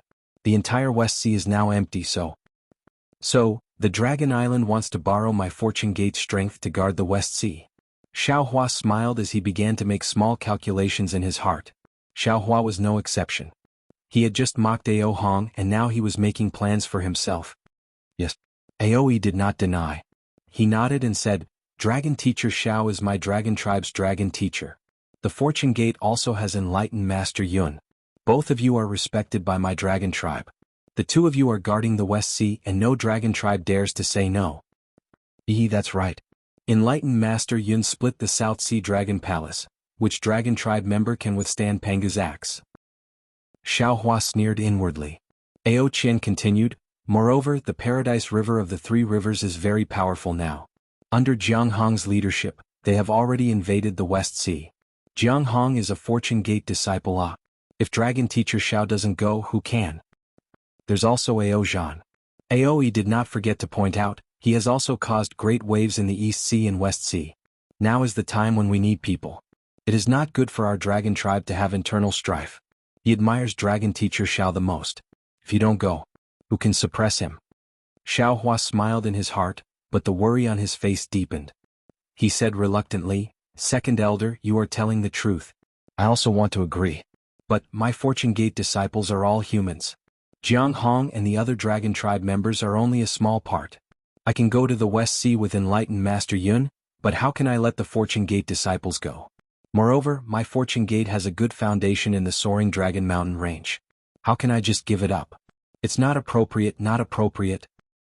This old man does not intend to let Dragon Teacher Xiao give up the Soaring Dragon Mountain range. Aoi replied cunningly, once Dragon Teacher Xiao defeats the world-destroying strange insect, he can naturally lead the Fortune Gate disciples back to the Soaring Dragon Mountain range. Cough cough. Immortal Emperor Gaochen coughed twice. He did not care about his dignity as an immortal emperor and said, Second Elder, what you said is wrong.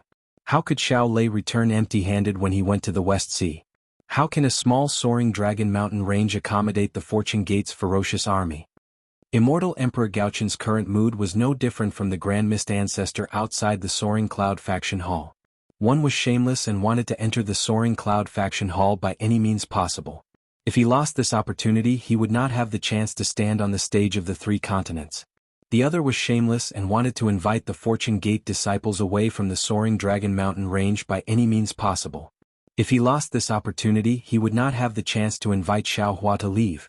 Old Man Gaochen. Aoi did not care about Immortal Emperor Gaochen's attitude. He smiled and said, it's not that my Dragon Island doesn't agree. It's just that Dragon Teacher Xiao doesn't care about my West Sea. He is a human and he still prefers to stay on the continent. That. Immortal Emperor Gaochen smiled and said, Dragon Teacher Xiao, there are many immortal mountains in the depths of the West Sea. They are much stronger than the Soaring Dragon Mountain range. Dragon Teacher Xiao, you can look around casually when you are fighting the strange insect. You will definitely find a suitable place. Look around casually? Your Majesty is too relaxed. Xiao Hua smiled and said, even the Dragon Kings of the Four Seas could not find the immortal mountains. How can I find them? That's because they don't want to. Immortal Emperor Gaochen persuaded, they are used to the sea and never care about immortal mountains. Naturally, they won't be able to find them. If Dragon Teacher Xiao goes to look for them, you will definitely find them. Maybe I can find them. Xiao Hua smiled and said, but this Xiao's Fortune Gate has spent so much effort on the Soaring Dragon Mountain range. Oh, this Xiao also has the newly established Xiao country. If the Fortune Gate goes, wouldn't the Xiao country be divided? Immortal Emperor Gaochen was angry and found it funny as he replied, if Dragon Teacher Xiao cares about the people of the Xiao country, you shouldn't be bargaining. If you don't go to the West Sea to guard it, when the strange insect comes, none of the people of the Xiao country will be able to survive. Damn it, Old Man Gaochen, didn't you say your conditions before? The golden-winged Great Peng couldn't hold back and scolded, no matter what, Dragon Teacher Xiao is your son-in-law. Can't you be a bit more generous? Rock Sage, it's easy for you to say that. Immortal Emperor Go Qin retorted without any trace of politeness. I have bestowed Princess Zixia a lot. This is rare among the princesses of my immortal palaces. Moreover, I also have a decree for Bai En Fujiwen's wife. It's just a few words of nonsense. What's the use of a few titles? The golden-winged Great Peng sneered, it's better to give some real stuff. Alright. Immortal Emperor Gaochen said helplessly, Dragon Teacher Xiao, tell me if your Fortune Gate leaves the Soaring Dragon Mountain range, what price will this emperor have to pay? Why do you have to make this Xiao leave? Xiao Hua didn't understand, and said, the Fortune Gate is in the Soaring Dragon Mountain range, and Princess Zixia is also in the Fortune Gate. If she wants to go back to her family, wouldn't it be convenient? Ah, Dragon Teacher Xiao. Dongfang Qianghao, who had been silent all this time, laughed and said, we don't need to play dumb here. We might as well speak the truth. You are a Taoist cultivator, and the hidden immortal continent is the 9 prefectures unified by us Confucian cultivators. Your fortune gate is in the soaring Dragon Mountain range. Isn't this a thorn in the flesh of us Confucian cultivators? The struggle between Confucian and Taoist has been going on for many years. It's not something that can be changed in a short period of time. Rather than both of us being embarrassed and inconvenient for each other to develop, why don't we each take a step back? We Confucian cultivators will allow your Taoist sect to develop in the West Sea, and your Taoist sect will withdraw from the hidden immortal continent. What do you think? And Xiaohua nodded slightly. From the Seven Suns Temple's blood steel, he also saw the abnormal development of the Taoist sect's cultivators. The Taoist sect's cultivators had already affected his reputation. Moreover, the 3 mainland suppression of Confucian cultivators to allow Confucian cultivators to develop overseas was indeed a concession. No, it should be said that it was a huge concession. Instantly Xiaohua thought of the Penglai immortal realm. Xiaohua's mind turned a few times. He wanted to ask Immortal Emperor Gaochen to release the Taoist cultivators in the Penglai immortal realm. However, after thinking for a while he gave up. Not to mention that the Penglai immortal realm was related to the effects of the Supreme Heavenly Mirror. Immortal Emperor Gaochen was unlikely to relent. Moreover, most of the Taoist cultivators in the Penglai immortal realm were probably like Taoist Master Rider Crane. They had an impression of the Grand Mist Ancestor and might not care about him. Why should Xiaohua be so generous? Dragon Teacher Xiao, you agree? Dongfang Qianghao was overjoyed when he saw Xiaohua nod. He wanted to send Xiaohua away even more than Immortal Emperor Gaochen. With him, the balance between the Immortal Palace and the 4 great families was broken. Dongfang Qianghao and the 4 great families were not willing to see such a situation, especially the Nangong family. It's the same in principle. Xiaohua nodded. Then without any surprise he changed his tone and said, however, I still have 3 conditions. 3 conditions? Dongfang Qianghao was secretly delighted. He stole a glance at Immortal Emperor Gaochen. Immortal Emperor Gaochen smiled and said, Dragon Teacher Xiao, please speak. In front of the Thunder Temple and Great Sage Hall, we will be frank and honest. First, Xiaohua rubbed his chin and said with a smile, at this point, Your Majesty still doesn't want to take out the true great array of the 9 states and the secret technique of the 9 cauldrons united? This. Immortal Emperor Gaochen was clearly embarrassed. He hesitated and said, since that person isn't here, why does Dragon Teacher Xiao need the formation technique? And the secret technique of the 9 cauldrons united? I don't need it. Xiaohua said, however, I don't like to be called scheming by others. Therefore I want it. Sigh, all right. Immortal Emperor Gaochen looked at Xiaohua's shameless words and sighed, I have lifted a rock and smashed my own foot. As he spoke, Immortal Emperor Gaochen raised his hand and clapped. Boom. Below him, the illusion of a golden throne appeared. Once this illusion appeared, it immediately sealed the surrounding space. Even Dongfang Qianghao, who was far away, was pushed to the point that colorful clouds appeared around him. Immortal Emperor Gaochen raised his hand and pointed at the 9 cauldrons on the golden throne. The 9 cauldrons turned into a fist-sized object. This object was formed by the 9 cauldrons and each of them flashed with a golden light. Dragon Teacher Xiao. Immortal Emperor Gaochen waved his hand and that object landed in front of Xiaohua. He said, this object cannot leave the Ling Yun side hall. Otherwise, with my strength, I will not be able to see what is inside. You can comprehend it in the Jade Lake meeting. Before you leave, you must return it to me. Well said. Xiaohua received it with a smile and carefully put it away. Earlier, Maitreya Buddha used his mind to tell Xiaohua that the merit law given to him by Immortal Emperor Gochen was a fake and couldn't be completed. Thinking about Immortal Emperor Gochen's probing, Xiaohua knew that this merit law was only a pretense. Therefore he asked for the real 9 cauldrons heart technique. What is the second condition? Dongfang Qianghao was very happy to see Immortal Emperor Gaochen being defeated. The second condition. Xiaohua looked at Dongfang Qianghao. Dongfang Qianghao's heart tightened. He was afraid that Xiaohua would ask for too much. The second condition is that I want the Xian Yuan sword from the Immortal Palace. Xian Yuan sword? Not only was Dongfang Qianghao surprised, Immortal Emperor Gaochen was also shocked. He exclaimed, Dragon Teacher Xiao, what do you want the Xian Yuan sword for? Nothing. Xiaohua shrugged and said, I heard that the Xian Yuan sword is a Taoist treasure. Now that it has fallen into the Immortal Palace, I want to take it back. Who told you that the Xian Yuan sword is a Taoist treasure? Immortal Emperor Gaochen was flustered and exasperated. The Xianyuan sword is a genuine immortal imperial equipment of my Confucian cultivation. It has nothing to do with your Taoist sect. Hearing Immortal Emperor Gaochen say, half a copper coin, Xiaohua secretly laughed. However, he still insisted, whether it is a Taoist treasure or not, I want it. Then there is no other way. Immortal Emperor Gaochen shrugged like Xiaohua and said, it is not up to me to decide who the Xianyuan sword belongs to. That is the token of the Immortal Palace's protector branch. If you want it, you can go find the master of the Supreme Pure Palace. Immortal Palace's protector? Xiaohua was a bit confused. That day, the master of the Supreme Pure Palace easily gave the Xianyuan sword to Wen Chu. He already had some doubts in his heart. Dongfang Qianghao explained, Immortal Palace's protector is the protector of the Immortal Palace. That Xianyuan sword. It is also something that can resist the Immortal Emperor's Son of Heaven sword. If the Immortal Palace's protector discovers that the Immortal Emperor is committing crimes and harming the interests of the Immortal Palace, the Xianyuan sword will be unsheathed. This Immortal Palace's protector branch is completely loyal to the Immortal Palace, to the Confucian cultivators, and not to a certain family. Immortal Emperor Gaochen said indifferently, even if my beloved Dongfang can enter the Immortal Palace and sit on my golden throne, the master of the Supreme Pure Palace will still unsheathe the Xianyuan sword if he discovers that you have any ill intentions. So that's how it is. Xiaohua finally understood the difficulties of the master of the Supreme Pure Palace back then. Facing the person who loves him, facing his mission, he must make a choice. As a man, his choice is not wrong, but as a woman, his choice is very cruel. Suddenly, Xiaohua had a feeling that he had fallen into a trap. He almost jumped up. I have no reason to encourage Wen Chu to ask for the Xianyuan sword. Isn't this a trap for myself?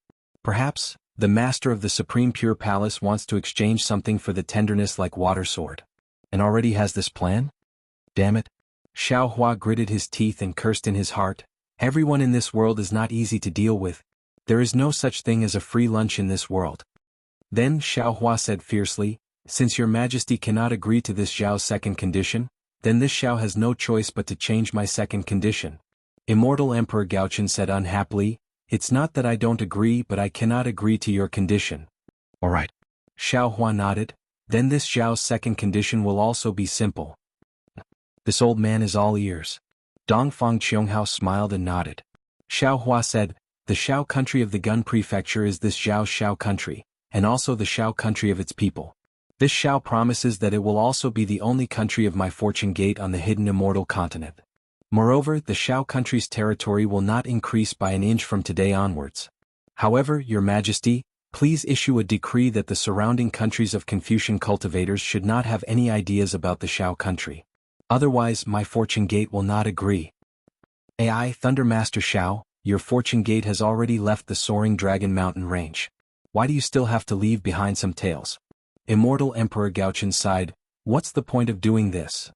The ones my fortune gate left behind in the Shao country should be the disciples from the soaring Dragon Mountain range. They will be led by Xiong Yi and the others, and will not affect your majesty's rule. Of course, if there are no more Taoist countries in the 3 continents, then the Shao country will naturally have no value. Xiaohua thought for a moment and took half a step back. Amit Ba. The Dipankara archaic Buddha chanted, I feel that Banti Guanyin's condition is suitable. After all, the people of the Shao country live in peace and contentment. If they were to fall into a Confucian cultivator country, their happiness would disappear.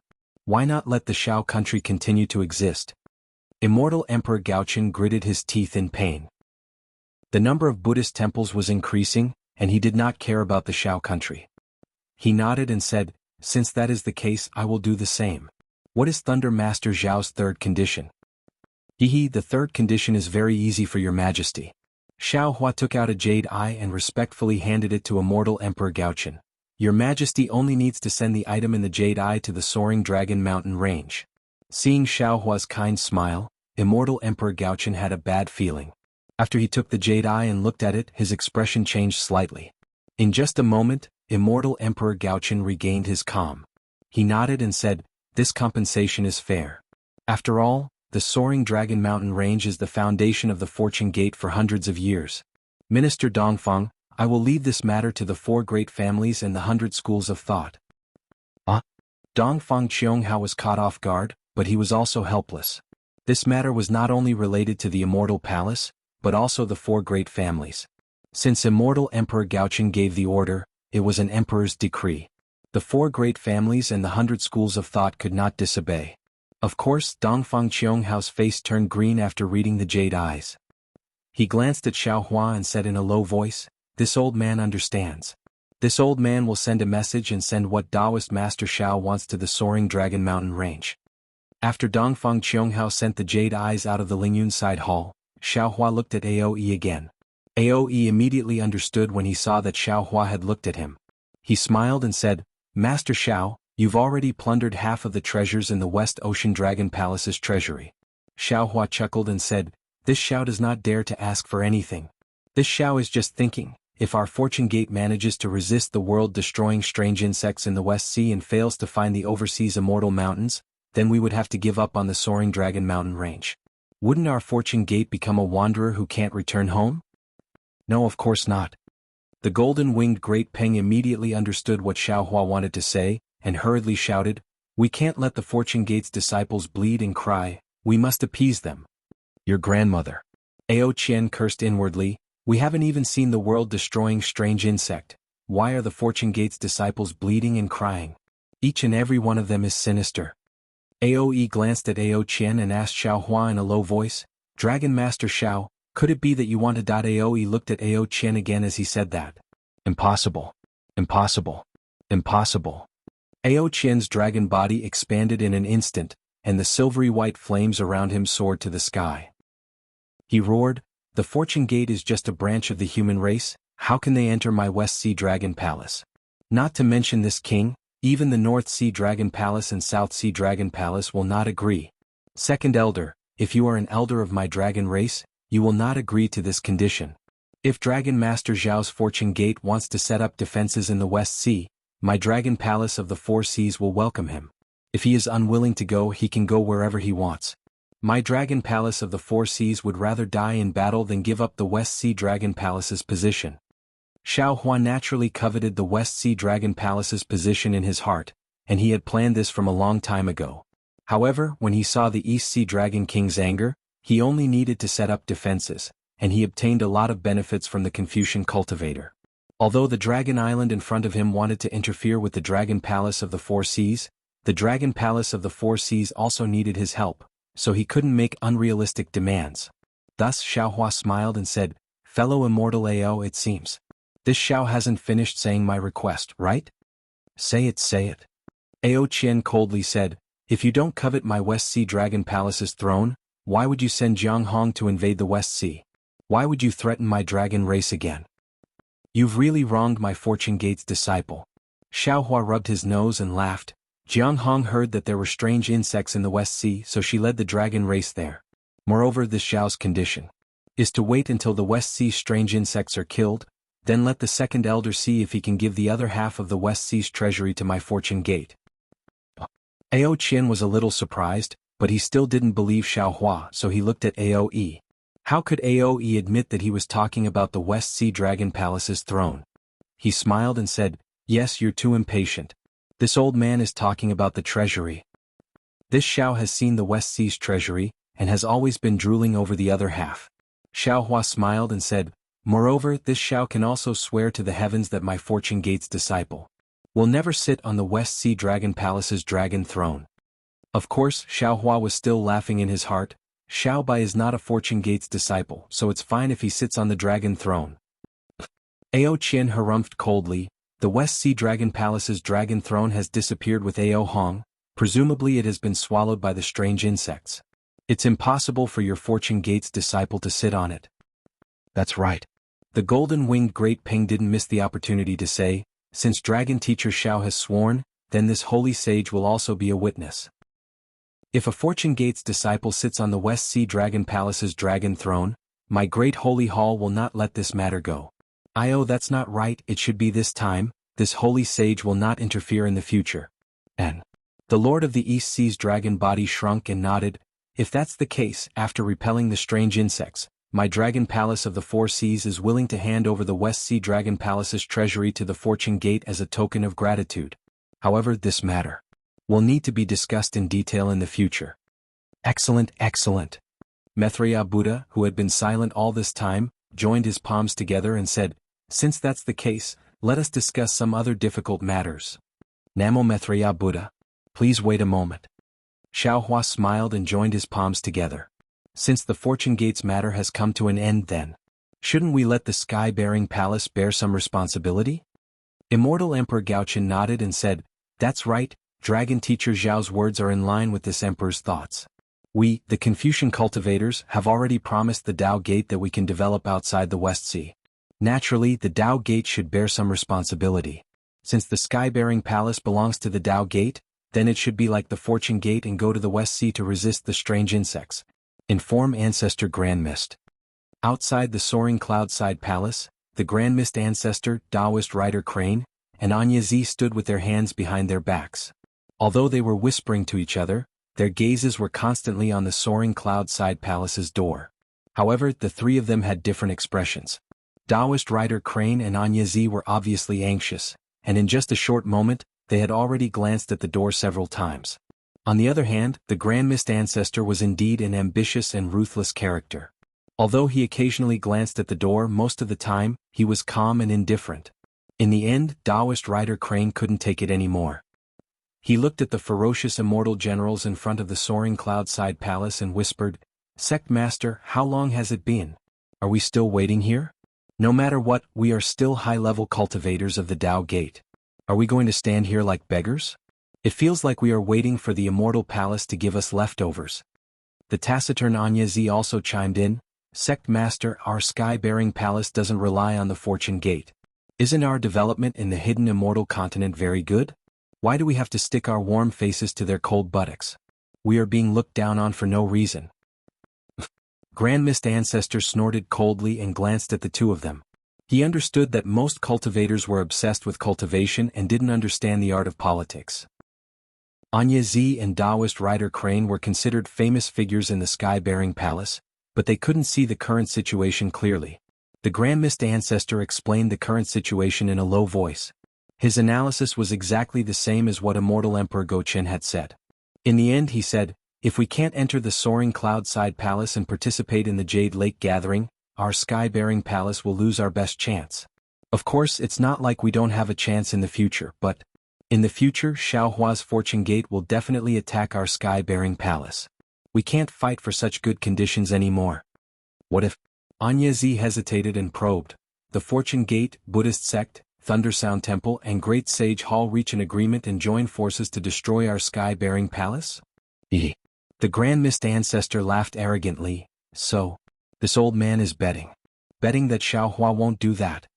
Taoist Rider Crane's expression changed slightly. He looked at Anya Z and the two of them had fear in their eyes. Xiaohua has always prided himself on being benevolent and magnanimous. If this old man deliberately avoided him, it would be as he wished. However, this old man took the risk and delivered himself to his door. This old man wants to see. The Grand Mist Ancestor laughed and said indifferently, what will the famous Taoist Xiao do? Sect Master, how confident are you? Taoist Rider Crane asked in a low voice. Not even half. The Grand Mist Ancestor chuckled and said, because if it was this old man would definitely kill him. No, it can't be. Taoist Rider Crane saw that the Grand Mist Ancestor's words were completely different from what he had said before coming to the soaring cloud-side palace. His face turned pale and he whispered, if the sect master isn't confident he's going to walk into the trap? The Grand Mist Ancestor laughed when he saw how nervous Taoist Rider Crane and Anya Z were. He clapped his hands and said, the two of you are really funny. If this old man wasn't confident, why would I come here? Previously we didn't have a chance. This old man endured humiliation and hid from the immortal palace's pursuit. Now that this old man dares to come here, how can I not have a chance? Don't worry. Xiaohua claims to be the leader of the Taoist Gate. Since he dares to erect a blood stele in the Seven Suns Shrine, he definitely won't let the immortal palace make a move on the sky-bearing palace. Moreover, if he wanted to make a move, why would he wait until now? He has plenty of chances in the Longevity Town. Yes, this subordinate understands. Taoist Rider Crane and Anya Z nodded their heads. However, they still felt that the Grand Mist Ancestor's idea was too crazy. Also, The Grand Mist Ancestor lost his composure and revealed some of his thoughts. He didn't think that it would affect his subordinates so much. He smiled regretfully and said, "The two of you aren't at the Taoist Gates Mahayana realm. Even if the Immortal Palace wants to." Just as the Grand Mist Ancestor was speaking, a thunderous voice rang out from the soaring cloud-side palace. "Summon the Grand Mist Ancestor." Ah! The Grand Mist Ancestor stopped and laughed loudly. "What do you think of this old man?" "Congratulations, Sect Master." Reverend Ryder Crane and Anya Zizi replied respectfully with smiles on their faces. "Let's go follow this old man to the soaring cloud-side palace." The Grand Mist Ancestor seemed to be elated as he waved his hand. "Sect Master, please." Taoist Ryder Crane and Anya Z bowed and invited the Grand Mist Ancestor to go first. Unfortunately, the Grand Mist Ancestor only flew for a short while before he was blocked by the Immortal General of the soaring cloud-side palace. The Grand Mist Ancestor frowned and said, "This old man is the Grand Mist Ancestor. The Immortal Emperor has issued a decree. Why aren't you moving out of the way?" The Immortal General looked at the Grand Mist Ancestor with disdain and said indifferently, "This general is here to guard the door.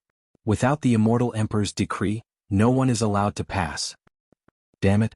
The Grand Mist Ancestor immediately understood the meaning of those words. He raised his head and looked at the side of the door. Indeed, there was another Immortal General guarding the side door. Thinking back to Xiao Hua's glory when he entered the soaring cloud-side palace and his current predicament, the Grand Mist Ancestor gritted his teeth. However, he took a deep breath and regained his composure. His figure flashed as he brought Taoist Ryder Crane and Anya Z to the side door. "This old man is the Grand Mist Ancestor. I am here to see the Immortal Emperor." The Grand Mist Ancestor spoke politely and the Immortal General guarding the door didn't make things difficult for him. He looked at the Grand Mist Ancestor from head to toe and moved to the side.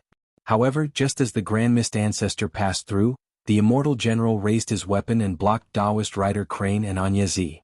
The Grand Mist Ancestor was displeased and said, "This is this old man's follower." Unfortunately, the Immortal General's face was as cold as stone. He didn't even look at the Grand Mist Ancestor and only raised his weapon to block them outside the side door. "You wait here." The Grand Mist Ancestor was very decisive. After thinking for a while, he stepped into the side door of the soaring cloud-side palace. Taoist Master Ryder Crane and Anya looked at each other in dismay. Both of them looked at each other and rejoiced. Their bodies fluttered, and they flew out of the side door for a short distance. Then they clasped their hands together and stood still in the air. Also, I thank everyone for supporting Divinity Cultivation. If everyone can enjoy this chapter, it will be the greatest gratification for the third place. At the same time, I will take this opportunity to call for more readers to subscribe to the original version of this book. The third place doesn't ask for everyone to subscribe to the previous chapters. I only hope that everyone can start from the last chapter. The story of the immortal world and the desolate era is in everyone's hands. The third place tearfully asks for subscriptions. If the number of subscriptions exceeds 1,000, the immortal world will be opened. If the number of subscriptions exceeds 1,000, the immortal world will be opened. If the number of subscriptions exceeds 100, the immortal world will be opened. If the number of subscriptions exceeds 1,000, the immortal world will be opened. How Xiao Hua went against the light to become a sage completely depends on everyone. The third place thanks. Chapter 4672. At this moment, near the huge Lingyun side palace, millions of Aoran Chi pillars were still roaring in the stalactite palace. Countless clouds condensed and flashed with a dazzling brilliance. This brilliance was like the sun and the moon, illuminating the entire space. However, where there was light there was also darkness. The darkness was like the wrinkles of time, occasionally appearing where there was light. Within the wrinkles there would occasionally be many black spots. These black spots were either hidden in the void or in the darkness. They didn't emit any magic power fluctuations. They were really like black spots that couldn't be easily discovered. However, where the black spot was, the light was swallowed up by the wind of time. Strands of light that seemed to be hollowed out were produced in an uncanny manner. They were like flowers blooming in the multicolored light screen. When the layers of black spots gradually became denser, within the Aoran Chi pillars, a fist-sized black shadow appeared. This shadow wasn't full, instead it was like a thin image. However, this shadow gradually elongated and could be seen clearly. Wasn't this the world-destroying strange insect that Xiao Hua mentioned? Half of this strange insect's size was its head. There were two long antennae on its head, which were swaying at will. As the antennae swayed, the flake-like shadow strangely folded and extended in the light. After a while, the strange insect seemed to have swallowed the light, and its entire body began to bulge. However, it only bulged a few inches. In the middle of the strange worm's body, layers of grayish patches had just appeared when the entire body of the strange worm collapsed. Soon after, the shattered pieces transformed into even smaller illusionary figures that hurriedly seeped into the multicolored light. The halberd-like hind legs of each illusionary figure flashed with a bright light that was different from the multicolored light. The supreme experts of the three continents gathered in the Lingyun side palace to discuss how to resist the strange insect from the outer realm. They thought that the strange insect from the outer realm invaded the three continents from the boundary of the world. They didn't expect that the strange insect from the outer realm had invaded the three continents through the veins of the void. Now, it had already spread throughout the void of the three continents. Immortal Palace, Thunderclap Temple, Dragon Island, and the Great Holy Temple wanted to set up a defense line between the three continents and the four seas, but now the three continents had become a defenseless slaughterhouse. Immortal Emperor Go-Chen was in charge of the side palace, but due to his carelessness he didn't notice this anomaly. The Grand Mist Ancestor was even more unaware of this matter. At this time, he had already passed through the side door of the side palace and was greeted by the sight of 5 majestic mountains towering under the blue dome of heaven. A vigorous feeling immediately rose from the bottom of his heart as if his blood was boiling. The Grand Mist Ancestor opened his mouth and let out a long roar. His body suddenly expanded and turned into 2 black and white rays of light that shot towards the top of the thunderbolt where Xiaohua was. Xiaohua didn't say anything, but the lightning Taoist was a little displeased. He snorted coldly, and 100 zhang long lightning bolt appeared in front of the Grand Mist Ancestor with a loud boom. "Aha, Thunderbolt Immortal, are you welcoming me?"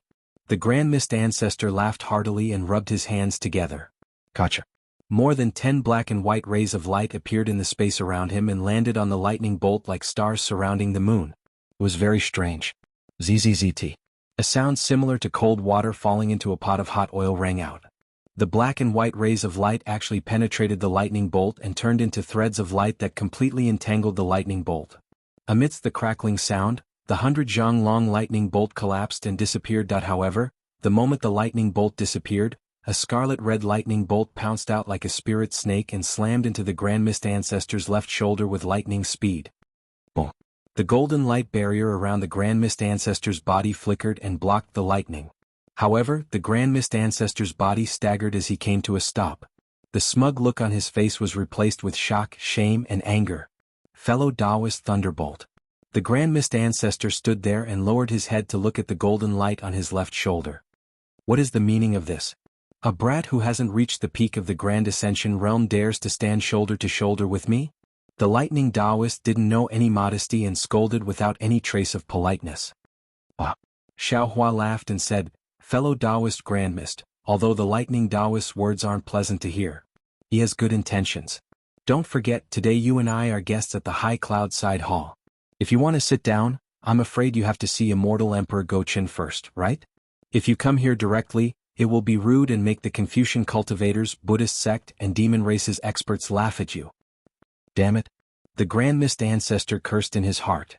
Of course, he knew that he had to see Immortal Emperor Go-Chen before entering the Lightning Mountain, but he didn't plan to sit down first. However, before he could get close, the Thunderbolt Immortal blocked his way. The Grand Mist Ancestor took a deep breath and cupped his hands towards the Lightning Taoist. "I see, then this old man is wrong. This old man thanks fellow Taoist Thunderbolt for reminding me." The Grand Mist Ancestor then bowed towards the Scroll Mountain where Immortal Emperor Go-Chen and Dongfang Qianghao were at. Grand Mist Ancestor greets the Immortal Emperor. Although the 5 mountains were quite far apart, the people and demons could see each other clearly under the sky.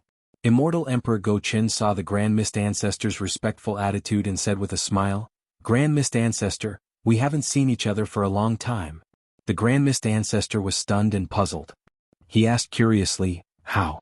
Didn't I just see your majesty at the Longevity Town?" Immortal Emperor Go-Chen said meaningfully, "The meeting at that time. Is it considered a meeting?" The Grand Mist Ancestor didn't understand what Immortal Emperor Go-Chen meant. Immortal Emperor Go-Chen didn't dare to explain. He raised his hand and the jade eye that the Grand Mist Ancestor took out appeared in his palm. Immortal Emperor Go-Chen waved his hand disdainfully. The jade eye was carried by a cloud and slowly floated in front of the Grand Mist Ancestor. This emperor doesn't care to take out such an eyesore. Immortal Emperor Go-Chin smiled faintly and raised his hand again. Another 2 jade eyes with 3 colors appeared out of nowhere. 2 clouds streaked across the sky and the jade eyes were delivered to Xiao Hua and the Grand Mist Ancestor respectively. When the Grand Mist Ancestor received the jade eyes and scanned them with his divine sense, a look of shock appeared on his face. He hurriedly raised his head, but he didn't look at Immortal Emperor Go-Chin. Instead he looked directly at Xiao Hua. At this time Xiao Hua also raised his head with a meaningful smile on his face. His gaze collided with the Grand Mist Ancestors in mid-air. It was just like the collision outside the Star Moon Palace in the blink of an eye. Damn it. The Grand Mist Ancestor gritted his teeth. He seemed to have understood something from Xiao Hua's gaze and cursed inwardly. Black and white lights flashed in the Grand Mist Ancestor's palm and the jade eye instantly turned into nothingness. Not even a speck of dust was left behind. Xiao Hua chuckled as he carefully placed the jade eye pearl into his bosom, and he retracted his warning gaze from the Grand Mist Ancestor. Your Majesty, what is the meaning of this? The Grand Mist Ancestor raised his head and looked at Immortal Emperor Go-Chin. This emperor has many meanings. Do you want to hear them one by one? At this point, Immortal Emperor Go-Chin actually kept the Grand Mist Ancestor in suspense. The Grand Mist Ancestor nodded and replied, "That's right." First, Immortal Emperor Go-Chin said, "This emperor wants to tell you not to play tricks in front of this emperor. Since you want to tell this emperor what it means to throw a rook to save the king, then this emperor will also tell you what it means to throw a brick to attract jade." The Grand Mist Ancestor was about to vomit blood in his heart. He really regretted his action just now. Second, Immortal Emperor Go-Chin said slowly, "This emperor wants to tell you that on this hidden immortal mainland, there is nothing that this emperor doesn't know. Don't think that you are doing things secretly and that this emperor knows everything that you do. The reason you can come here is not because this emperor saw your sincerity and let you in. It is because Taoist Shao of the Fortune Gate repeatedly let you in, saying that you are also a member of the Tao Gate, one of the cultivators of the 3 mainlands. Now that the 3 mainlands are facing the threat of destruction, you should be able to help. Therefore, this emperor let you in. Since you are willing to announce your power to the public, then this emperor might as well help you and pull your relationship with the Fortune Gate closer." "Yes, many thanks, Your Majesty. Your Majesty is still the most considerate." Although the Grand Mist Ancestor was gritting his teeth, he could only swallow them down. Third, Immortal Emperor Go-Chin continued, "Because before you entered the Lingyun Side Hall, this emperor's immortal palace, the Dragon Clan's Dragon Island, the Demonic Clan's Great Sage Hall, and the Buddhist sect's Thunder Sound Temple had already reached a consensus. Similarly, the Tao Gate will participate in the war against the alien insects as an independent force. Moreover, if we kill the alien insects, the Tao Gate will be able to establish a sect outside the Western Sea." "Really?" the Grand Mist Ancestor asked in disbelief. Happiness seemed to have come too suddenly and the Grand Mist Ancestor couldn't take it anymore. Immortal Emperor Go-Chin said unhappily, "This emperor has a mouth of gold and jade, how can I lie to you? Since your Tao Gate can develop as you wish, there is no need for you to hide your forces. Why don't you just take them out and be as open as the Fortune Gate?" Yes, I understand." The Grand Mist Ancestor nodded repeatedly. However, Immortal Emperor Go-Chin's words were like a bucket of cold water that extinguished the Grand Mist Ancestor's fire. Immortal Emperor Go-Chin continued, "Fourth, Taoist Shao of the Fortune Gate is the leader of our Tao Gate. Since you want to establish a sect and establish the Sky-Bearing Palace, how can you go against Taoist Shao? This emperor gave the jade eyes to him to remove the knot in your heart so that you can work together better." Xiao Hua knew that this was Immortal Emperor Go-Chin's plan to drive a wedge between them, but he also benefited from it. He didn't say anything and just looked at the Grand Mist Ancestor. Today, the Grand Mist Ancestor was bullied miserably by Immortal Emperor Go-Chin. The corner of his mouth twitched a few times, and before he could erase the shadow in his heart from the leader of the Tao Gate, he smiled and said, "Yes, Your Majesty's good intentions, I appreciate it. Previously, I didn't know Your Majesty's decree, so I took out the jade eyes. Since Your Majesty has already given the decree, I don't need to hide anything from Taoist Shao." "That's good." Immortal Emperor Go-Chin smiled as if he was harmless to humans and animals. He continued, "Fifth. At this time, not to mention the Grand Mist Ancestor, even Xiao Hua and the others were stunned. They didn't expect Immortal Emperor Go-Chin to say so many reasons, so everyone unconsciously pricked up their ears. "Fifth, this emperor wants to tell you that not only is there nothing I don't know about in the hidden immortal continent, there is also nothing I can't do.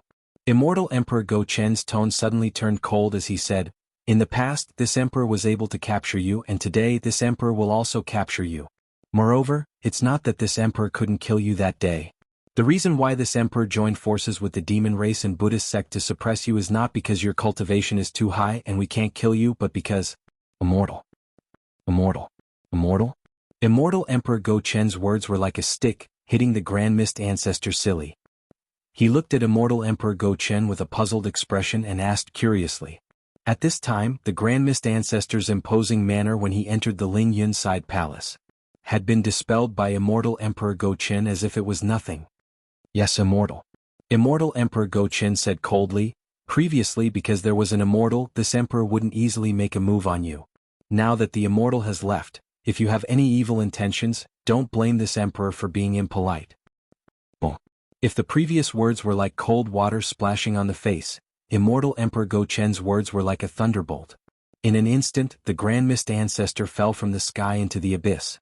In the time it took for a spark to fly off a flint, the Grand Mist Ancestor went through his encounter with Su Ji, and all the various signs pointed to Su Ji.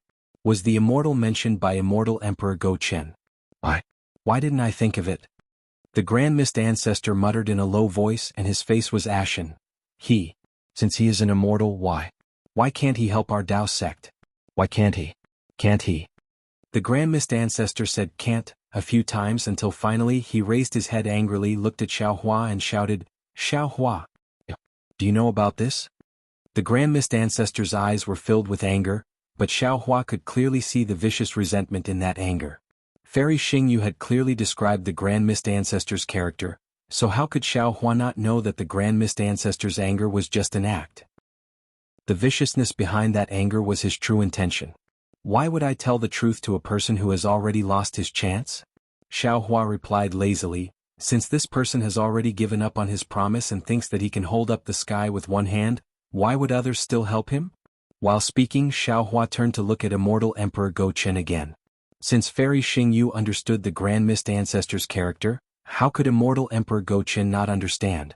Immortal Emperor Go Chen had not mentioned the word immortal in front of the Eastern Sea Dragon King and Dongfang Qianghao, so why did he mention it when the Grand Mist Ancestor appeared?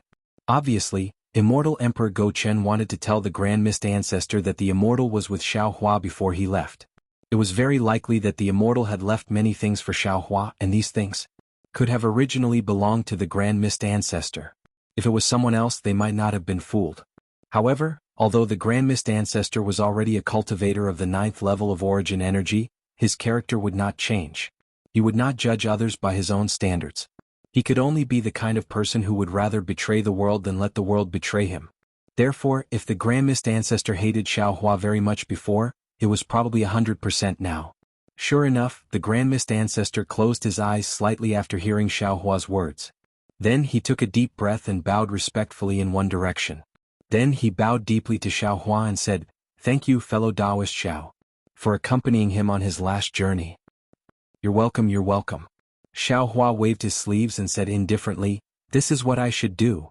Finally, the Grand Mist Ancestor bowed again to Immortal Emperor Go Chen and said, "I will also write your Majesty's words." No need to be so polite. Immortal Emperor Go Chen looked at the Grand Mist Ancestor's performance and laughed with satisfaction. You and I are going to form an alliance to fight against the world-destroying strange insect. How can we not be honest? Lightning Sage, may I take a seat?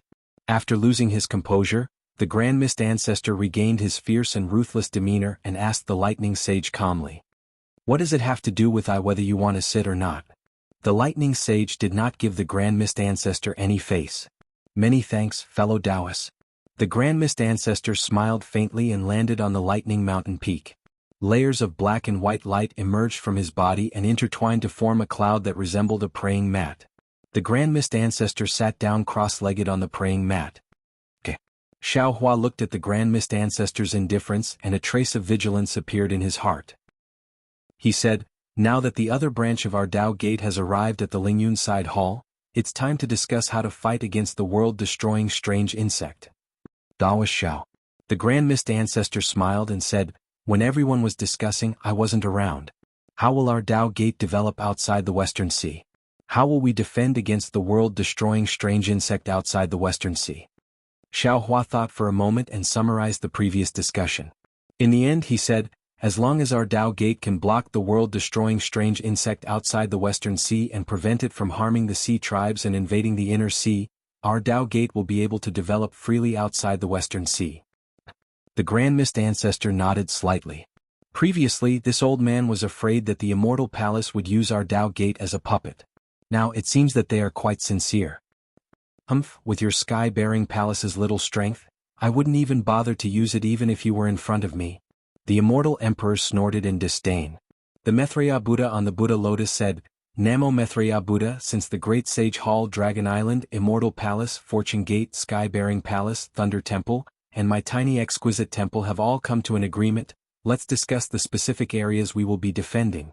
When the Maitreya Buddha finished speaking, the Dipankara archaic Buddha spat out a Buddha lotus.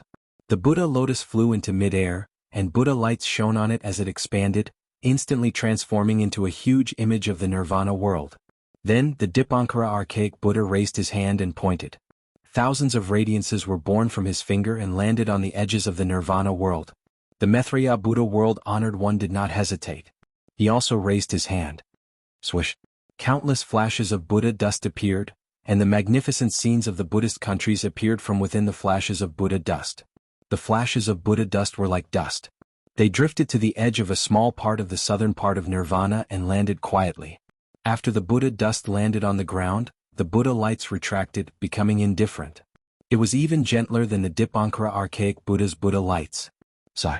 The Dipankara archaic Buddha couldn't help but suck in a breath of cold air.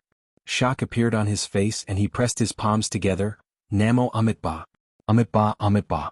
Congratulations, junior apprentice brother, for comprehending Buddhism so deeply. Namo Maitreya Buddha. The Maitreya Buddha also chanted and said, everyone is a Buddha. Spirits are Buddhas. Objects are Buddhas. Congratulations, World Lord. The Namo Maitreya Samantabhadra's face was filled with joy, and he immediately bowed. The Namo Wisdom Manjushri Bodhisattva hesitated for a moment before bowing and congratulating as well. This disciple congratulates World Lord. Since the two Bodhisattvas had congratulated him, Xiao Hua also stood up and congratulated the Maitreya Buddha with the identity of the Guanyin Bodhisattva. Only he knew that the Maitreya Buddha must have obtained something from the golden Saraira. Congratulations, congratulations, the Immortal Emperor, the Dragon Island's second elder, and the others naturally added fuel to the fire and congratulated him one after another. In the end, the Immortal Emperor waved his emperor robe again. Whoosh! A majestic chi pillar rushed out and turned into the shape of a scroll, which fell to the east. Boom! The scroll fell and countless inscriptions on it exploded like ants. Instantly, the outline of the hidden immortal continent appeared in the air. Puff! The Gauchan Immortal Emperor opened his mouth again, and a reddish-gold sword light flew out, piercing into the east of the hidden immortal continent. Rumble! The entire eastern edge of the hidden immortal continent trembled, and a layer of barrier rose from the ground. This barrier was like a city wall, protecting the entire continent. Jie. Seeing that the Immortal Palace and the Thunder Temple had finished setting up their defenses, the golden-winged great ping bird let out a clear cry. As it flapped its wings, numerous rays of moonlight transformed into the shape of stars and rushed out. These numerous stars intertwined with each other in midair. When they reached the side of the hidden immortal continent, with a loud boom, the numerous stars collided and shattered at the same time. They transformed into countless rays of starlight that connected together and formed the outline of the Thousand Demons' sacred realm. Rar. The Pentaceratops didn't hesitate. It moved its body and opened its mouth. Pluff. It spewed out a draconic breath that turned into several smaller dragons that flew to the north of the Thousand Demons' sacred realm and surrounded it. The Pentaceratops proudly said, "My great sacred temple has sent more than 100 demon monarchs and grand demons to these places to set up defenses. If those strange insects want to break through, they will have to step over the corpses of these demon monarchs." Good. The second elder of Dragon Island, AOE, clapped his hands and smiled. He also opened his mouth and a draconic breath landed, turning into a green splash. The splash was like an upside-down waterfall. When it landed high in the sky, it turned into the 4 seas that surrounded the 3 continents. Although the 3 continents were huge, they seemed small in the 4 seas. Everyone. The Dragon King of the East Sea, Ao Qian, wasn't in a hurry to reveal the defenses of the Dragon Palace of the 4 seas. Instead, he glanced at Aoe and said loudly, "The four seas are much bigger than the three continents. Moreover, the borders of the realms seem to be limitless. Even if the Dragon Palace of the Four Seas exhausted all the Sea Clan and Dragon Clan, we wouldn't be able to protect the borders. Therefore, with the support of Dragon Island, the Dragon Palace of the Four Seas protected these places." As he spoke, Ao Qian raised his dragon claw and pointed at the East Sea, South Sea and North Sea. Waves of light rippled out from all directions.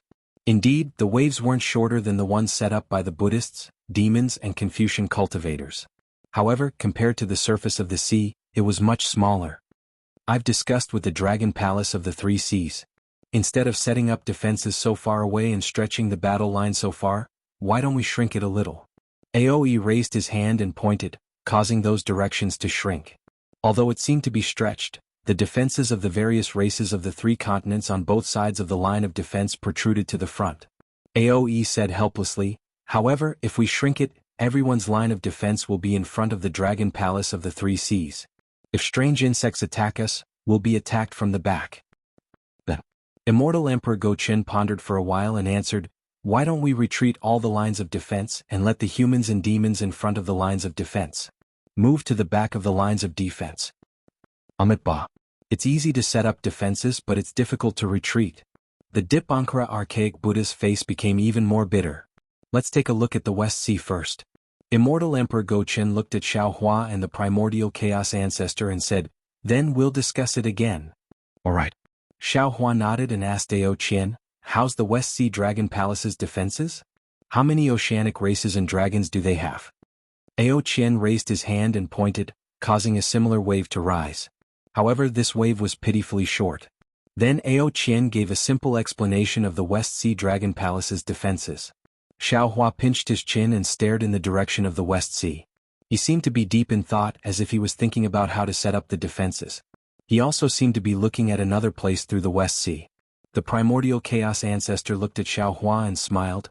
"While Dao Master Xiao is thinking, I'll throw out a brick to attract jade."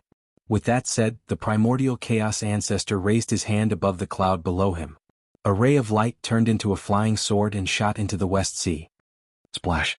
The sound of water splashing could be heard as a small defensive line connected to the West Sea Dragon Palace's side.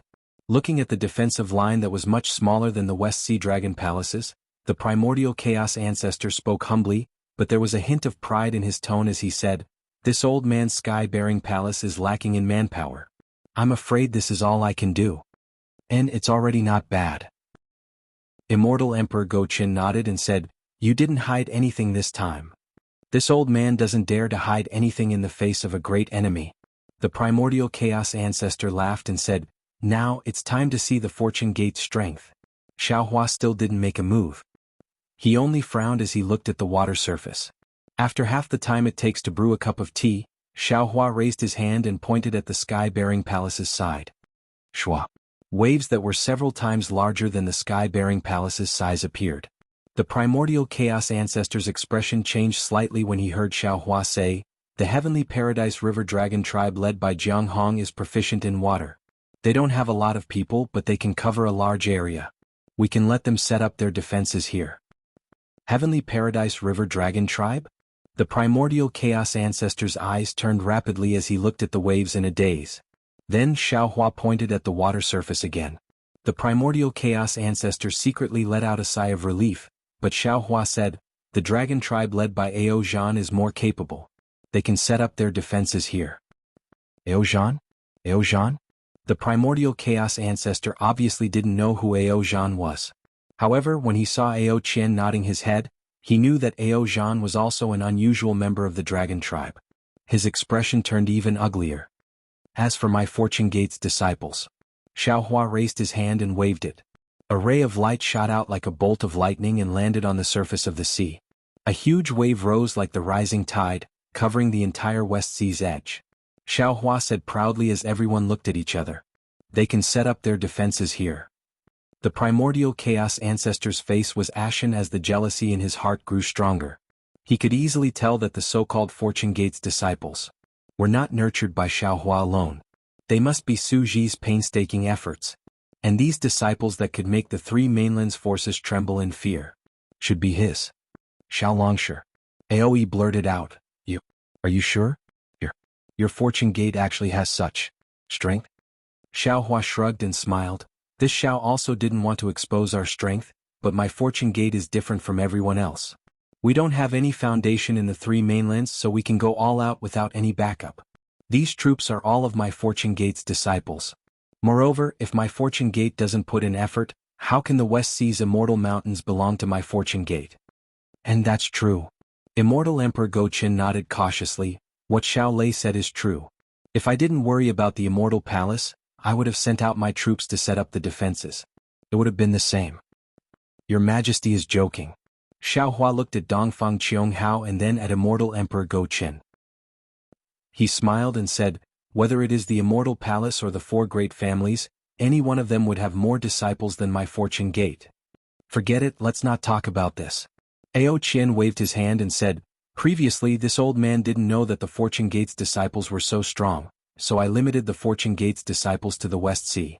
Now, it seems like Xiao Longsher, can you transfer Jianghong's Heavenly Cave River Dragon tribe to the South Sea to assist the South Sea Dragon Palace? Xiao Hua immediately understood Ao Qian's intention. He was worried that Jianghong would take the opportunity to take down the West Sea Dragon Palace. Unfortunately, how could Xiao Hua let him succeed? Xiao Hua smiled and said, Jianghong has been to the South Sea Dragon Palace before, and there is some conflict with the South Sea. If the Heavenly Cave River Dragon tribe were to set up defenses there, it would definitely cause a conflict. Why don't we send the other Fortune Gate's disciples to the South Sea? Xiao Hua waved his hand, and a ray of light flew into the South Sea, causing waves to surge. Ao Qian opened his mouth, wanting to transfer Jianghong to the North Sea. However, when he thought about Jianghong's grudge with the North Sea, he shut his mouth. He wanted to transfer Jianghong to the East Sea, but the East Sea was too far away from the West Sea. If he were to ask, it would be too harsh. Set up the defensive lines and withdraw. The Dipankara Archaic Buddha looked at them and said. Then all the Exalt Realm cultivators waved their hands and withdrew their defensive lines. When all the defensive lines formed an irregular circle, they stopped. Yes. The Gochin Immortal Emperor nodded and said, let's do it this way. Let's hurry up and send a message to our people to retreat. Amitba, Amitba. The Dipankara Archaic Buddha glanced at the Maitreya Buddha and raised his hand, causing a ray of Buddha light to enter the void. At the same time, the Immortal Emperor and the Golden-Winged Great Roc sent a message to their disciples waiting outside the Lingyun Side Hall. Then, the Buddhists, Taoists, Confucians and Dragons discussed the details in detail and exchanged a few opinions. Aoe looked at the defensive circle that had taken shape and frowned. Everyone, our races are now working together to resist the strange insects in the outer realm. We must cooperate and help each other. After all, the alien insects might not attack at the same time. We can concentrate our forces to kill the alien insects that appear at a certain location.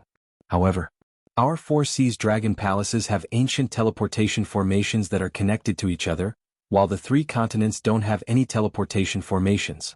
It's fine for us to fly around, but those disciples are a little troublesome. We can only support them from nearby. If they're slightly further away, a huge flaw might appear. Our demon race's Great Sage Hall has a Sage Hall passageway that can be used only. The Golden-Winged Great Roc pondered and said, however, it's only limited to the 1,000 Demons' sacred realm. This won't affect the battle much. Without a teleportation formation, it's also troublesome to send messages.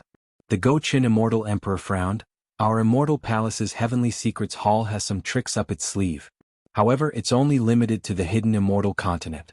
If the three continents want to send messages or provide support, they can only do so through the Four Seas Dragon Palace's teleportation formations. Amitba.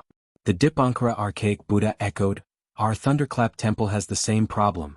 Although those who attain the Bodhisattva Buddha fruit and above can borrow the Thunder Temple's Buddha light, there are only a few of them. Namo Maitreya. The Maitreya Buddha's world sovereign clasped his palms together and said, our exquisite temple has some guardian heavenly kings who know how to set up a teleportation formation. However, their teleportation formation collapses easily and can only be used temporarily. Moreover, the distance is limited.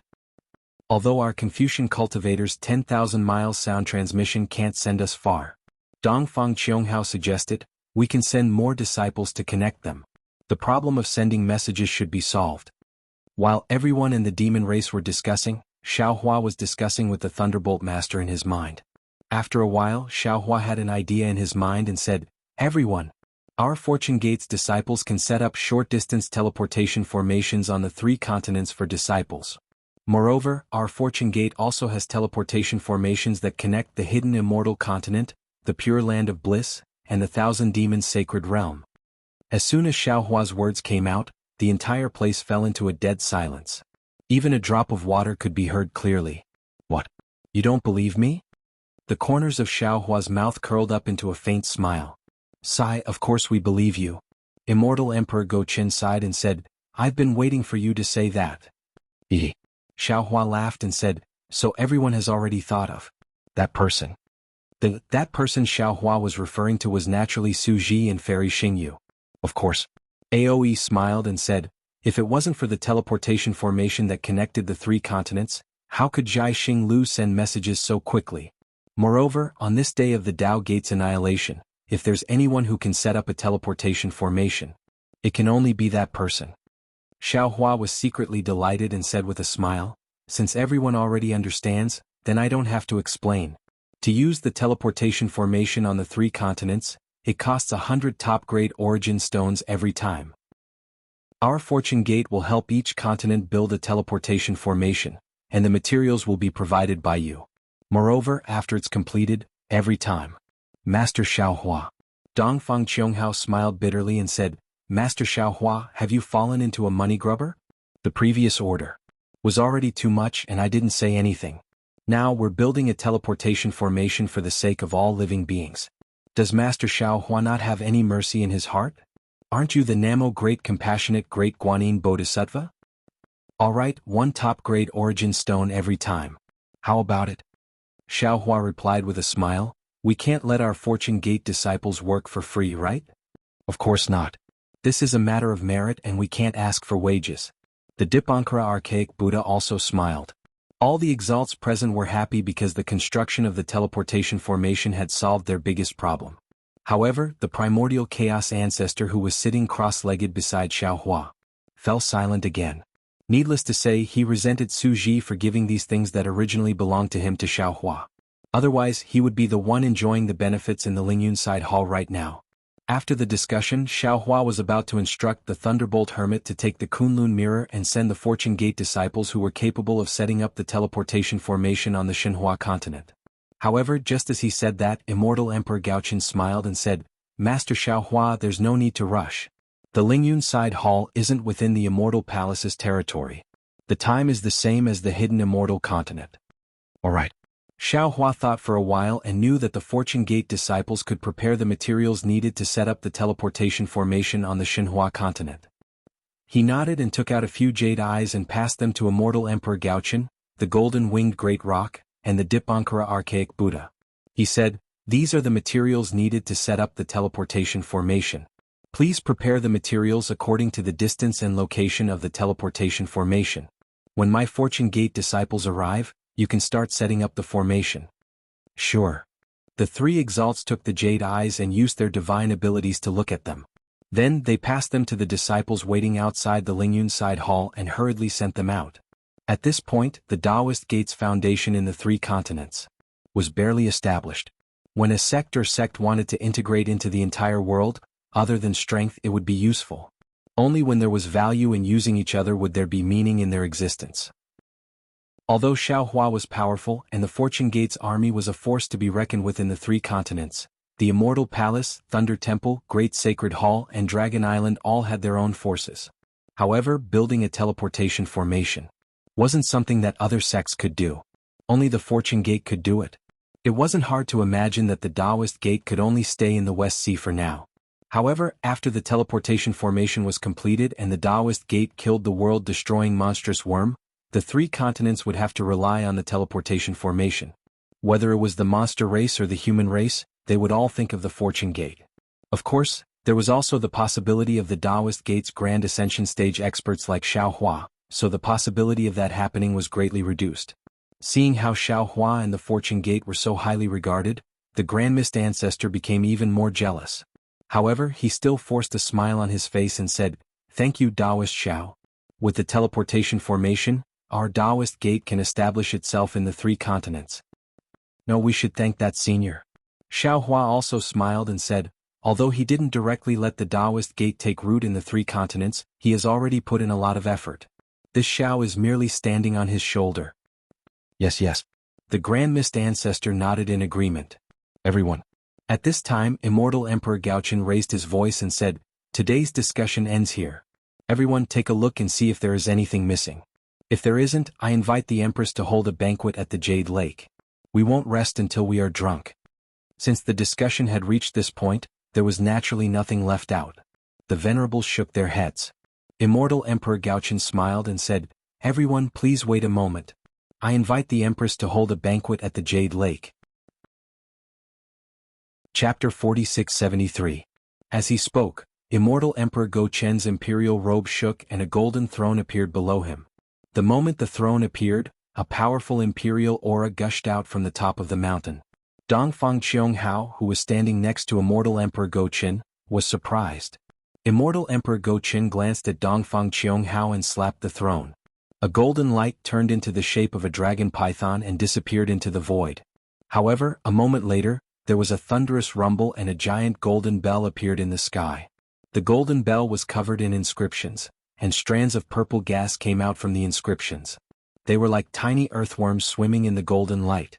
Under the golden bell, there was a yellow light that fell into the void and covered the entire Lingyun side palace. What a guy, the vast void bell. Aoi saw the bell and narrowed his eyes. He seemed to be mocking himself. Old Go Chen, you actually took the vast void bell from the Immortal Palace to the Lingyun side palace to set up a defense. Fortunately, I didn't have any bad intentions towards you. Otherwise, I'm afraid I wouldn't even be able to leave the Lingyun side palace. Don't have the heart to harm others, but don't let your guard down. Immortal Emperor Go Chen replied with a smile. I've been taken advantage of several times, so I have to learn from my mistakes. Dongfang Qianghao's face didn't even turn red. He bowed and said, Your Majesty is a wise ruler. Perhaps some people were jealous of you before, but now that the world-destroying strange insect is besieged, Your Majesty's strategy is to focus on the foundation of the Confucian cultivators. Once we kill the world-destroying strange insect and return peace to the hidden immortal continent, who will not listen to Your Majesty? Ah, well said. Immortal Emperor Go Chen stood up and laughed. We Confucian cultivators emphasize on political and martial arts. I have no objections to ruling the world through political means. However, if I don't use troops, the 100 schools of thought seem to have forgotten that the Sun clan is a martial arts clan. This battle will let you all see my martial arts strategy. With that, Immortal Emperor Go Chen waved his sleeve. Dong dong dong. 9 bell chimes resounded and a vast wave of golden light rushed towards the Lingyun side palace. The entire Lingyun side palace turned transparent in an instant. Even the mountain peak under Xiao Hua and the others turned into debris. Caw caw. Behind Immortal Emperor Go Chen, the sound of birds chirping could be heard. Xiao Hua looked up and saw that the sky was giving birth to auspicious signs. Colorful immortal birds were descending from the sky. Behind them were several hundred immortal beasts. Xiao Hua had never seen most of them before. Whoosh, whoosh.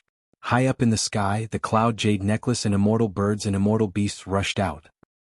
Below Xiao Hua and the others, the crisscrossing ground changed again. Waves of blue ripples came out from the void and covered the entire ground.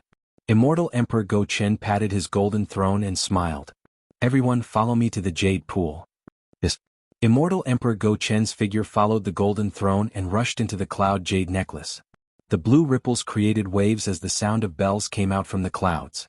Several hundred female officials held various kinds of music and channeled their true energy to play. And in another direction, several thousand female generals also flew out from the clouds. These female generals all had weapons and danced to the music. Their graceful dance was not hidden by their armor. On the contrary, it exuded a mighty and murderous aura, making it even more pleasing to the eyes. Xiao Hua and the others flew for a while. Whoosh! The vast void bell in the sky disappeared. Layers of jade necklace fluttered down like willow catkins. When they reached the top of everyone's head, they turned into specks of light. Within these specks of light, the entire space became transparent. Boom, boom, boom. 3 golden pillars of righteous energy appeared in the north, roaring as they pierced through the heavens and the earth. Outside the pillars of righteous energy, thousands of chains of inscriptions rushed out from below like dragons, surrounding the pillars of righteous energy. At the same time, the fragrance of the Confucian cultivator's destiny turned into a layer of fine peony flowers in the air. These peony flowers had different colors and their fragrances were competing with each other in terms of beauty. What was special was that there was an unyielding and proud aura coming from these peony flowers. Whoosh! The runic chains rushed to the end of the sky and turned into countless scrolls, writing brushes, scrolls, and even flowers falling down from the sky. In this magnificent scene of the mortal world, a golden peony and a pink peony bloomed amidst hundreds of flowers. At the spot where the pink peony bloomed, the shadow of another golden throne appeared. The Eastern Sea Empress was wearing a palace robe and sat on it with great majesty. The moment her figure appeared, Immortal Emperor Go Chen's golden throne also swayed and turned into a golden light that fell into the other peony. The Celestial Emperor and Empress sat down. Clang! With a soft sound, the originally transparent space immediately lit up. Among the hundreds of flowers, Princess Zixia, Princess Qing Qing, Princess Miao Miao, and the others appeared. Even Taibai Jingxing, Heavenly King Qingyu, Heavenly King Fuyu, Heavenly King Sun Jian, and the other generals and ministers appeared. Roar! The light came out with a bestial roar. An auspicious beast similar to a qilin flew out from the void. This beast's body was transparent and countless runes condensed into words. Finally, they turned into scrolls that rotated inside the beast's body. Even the beast's four hooves were in the shape of writing brushes and ink stones. When the auspicious beast arrived at the spot where the flowers bloomed, it exploded again. Countless ingots, copper coins, and scrolls flew all over the sky. Namo Amitba. Seeing that the Confucian cultivators had settled down, the Dipankara archaic Buddha world exalted chanted a Buddhist mantra and took a step forward to the west. Following the Dipankara archaic Buddha world exalted's figure, the Maitreya Buddha world exalted, the Manjushri Bodhisattva, and the Samantabhadra Bodhisattva followed closely behind. Clank, clank, clank. Countless sounds of knocking wooden fish resounded from the void in the west. Along with the sounds of Sanskrit chanting, layers of Buddhist lights fell from the sky like a heavenly river. Wherever the Buddhist lights fell, the silhouettes of countless kind men and women were revealed. Heavenly flowers flew out from their foreheads and circled around them. Similar to the jade dew flowers of the Yaotai mountain, a Buddha statue sat on each of these flowers. Although each Buddha statue had a different appearance, and some of them were even blurry, these Buddha statues all had their palms pressed together as they bowed towards the Dipankara archaic Buddha world exalted and the Maitreya Buddha world exalted. Dang. When the two revered sages' 9 lotus thrones appeared and sat on them, the two bodhisattvas also sat cross-legged on the lotus thrones. Another Buddhist bell rang, and Buddhist lotuses appeared where the heavenly flowers fell. Sitting or standing on the Buddhist lotuses were the disciples of the Buddhist sect. Ka. Almost at the same time as the Dipankara archaic Buddha world exalted took a step forward, the golden-winged great rock let out a clear cry and flapped its wings, flying towards the east. The profound armored Pentaceratops also revealed its draconic form and followed behind it. Although the two great sages' demonic bodies were several thousand feet in size, when they landed in the air, they only looked like ordinary demonic beasts. Just as the two great sages landed in the east, countless starry and moonlight pillars fell from the sky, enveloping the entire east. As the starry and moonlight pillars rumbled, clouds of starry dust rose like clouds. Within the starry dust, starry phenomena flickered. Then dozens of starry phenomena collided with each other. The images of the demon race great sages who had participated in the Jade Pool gathering were displayed within the starry and moonlight pillars. Under the starry and moonlight pillars, within the Jade Pool's jade-green ripples, a loud whimper resounded. 2 stars broke through the sky and landed below the golden-winged great rock and the profound armored Pentaceratops. When the golden-winged great rock retracted its wings, the profound armored Pentaceratops coiled its body. Bam! Bam! Bam! Crisp noises resounded again. The demon race's demon kings flickered with starry brilliance, revealing themselves near the two great sages. Ha! Dragon Master Shao. The remaining AOE looked towards the south and smiled. Before the Jade Pool gathering, we had invited the Taoist Gate to take a seat. If you don't mind, why don't you sit together with my Dragon Island? No need. Xiao Hua smiled faintly. Since my Taoism has come to the Jade Pool gathering, how can we not have a seat? This is not how the Immortal Palace treats its guests. I believe that His Majesty Immortal Emperor will not favor one and discriminate against the other. Ah. AOE let out a long laugh, and his dragon body also spread out. Boom. The same loud noise resounded from beneath the Jade Pool's jade-green ripples. A huge water pillar soared into the sky. Countless water splashes swayed within the water pillar, and within the water splashes, there were tens of thousands of sparkling and translucent strands. If one looked carefully, each strand of translucent strands looked like a crystal dragon. Waves of dense dragon aura seeped out from the water pillar. Not only that, when the water pillar soared into the sky in the south collapsed as well. Countless essence chi of heaven and earth turned into crystal lights that were like children's arms and rushed down. Before they touched the water pillar, they exploded again. Whoosh, whoosh. In the whistling of the wind, the phantoms of the 5 elements primordial beasts, azure dragon, white tiger, black tortoise, vermilion bird, and qilin, appeared majestically in the light and shadow. Aoi let out a loud roar. His dragon body was supported by the water pillar. Behind him, the Lord of the East Sea Ao Qian also landed. Boom, boom, boom. Next, hundreds of water splashes gushed out from the surroundings of the water pillar. Many dragon generals also entered from outside the Lingyun side hall. Seeing the followers of the Exalts following them in, the primordial mist ancestor felt bitter. He knew that with Immortal Emperor Gaoqian's temper, he would definitely not allow the riding crane Taoist and the Dark Night Child to enter. Although Xiaohua did not bring any disciples with him when he entered, all the Exalts knew that Xiaohua had the Kunlun mirror in his hands. Within the Kunlun immortal realm, there were Xiaohua's disciples. After Xiaohua sat down, he could bring as many disciples as he wanted. What about the primordial mist ancestor? In the bustling jade pool gathering, he was the only one sitting alone in the sky-bearing palace. Even if he participated in the jade pool gathering, he would still be a laughing stock. The primordial mist ancestor could endure humiliation in front of Immortal Emperor Gaoqian, the golden-winged great rock, and the Dipankara archaic Buddha. However, he could not lose face in front of the 4 sect's disciples. In the future, if this matter was brought up, his sky-bearing palace's disciples would not be able to raise their heads. Therefore, the primordial mist ancestor made a prompt decision and hurriedly sent a sound transmission to Xiaohua. Taoist Xiao. What's wrong?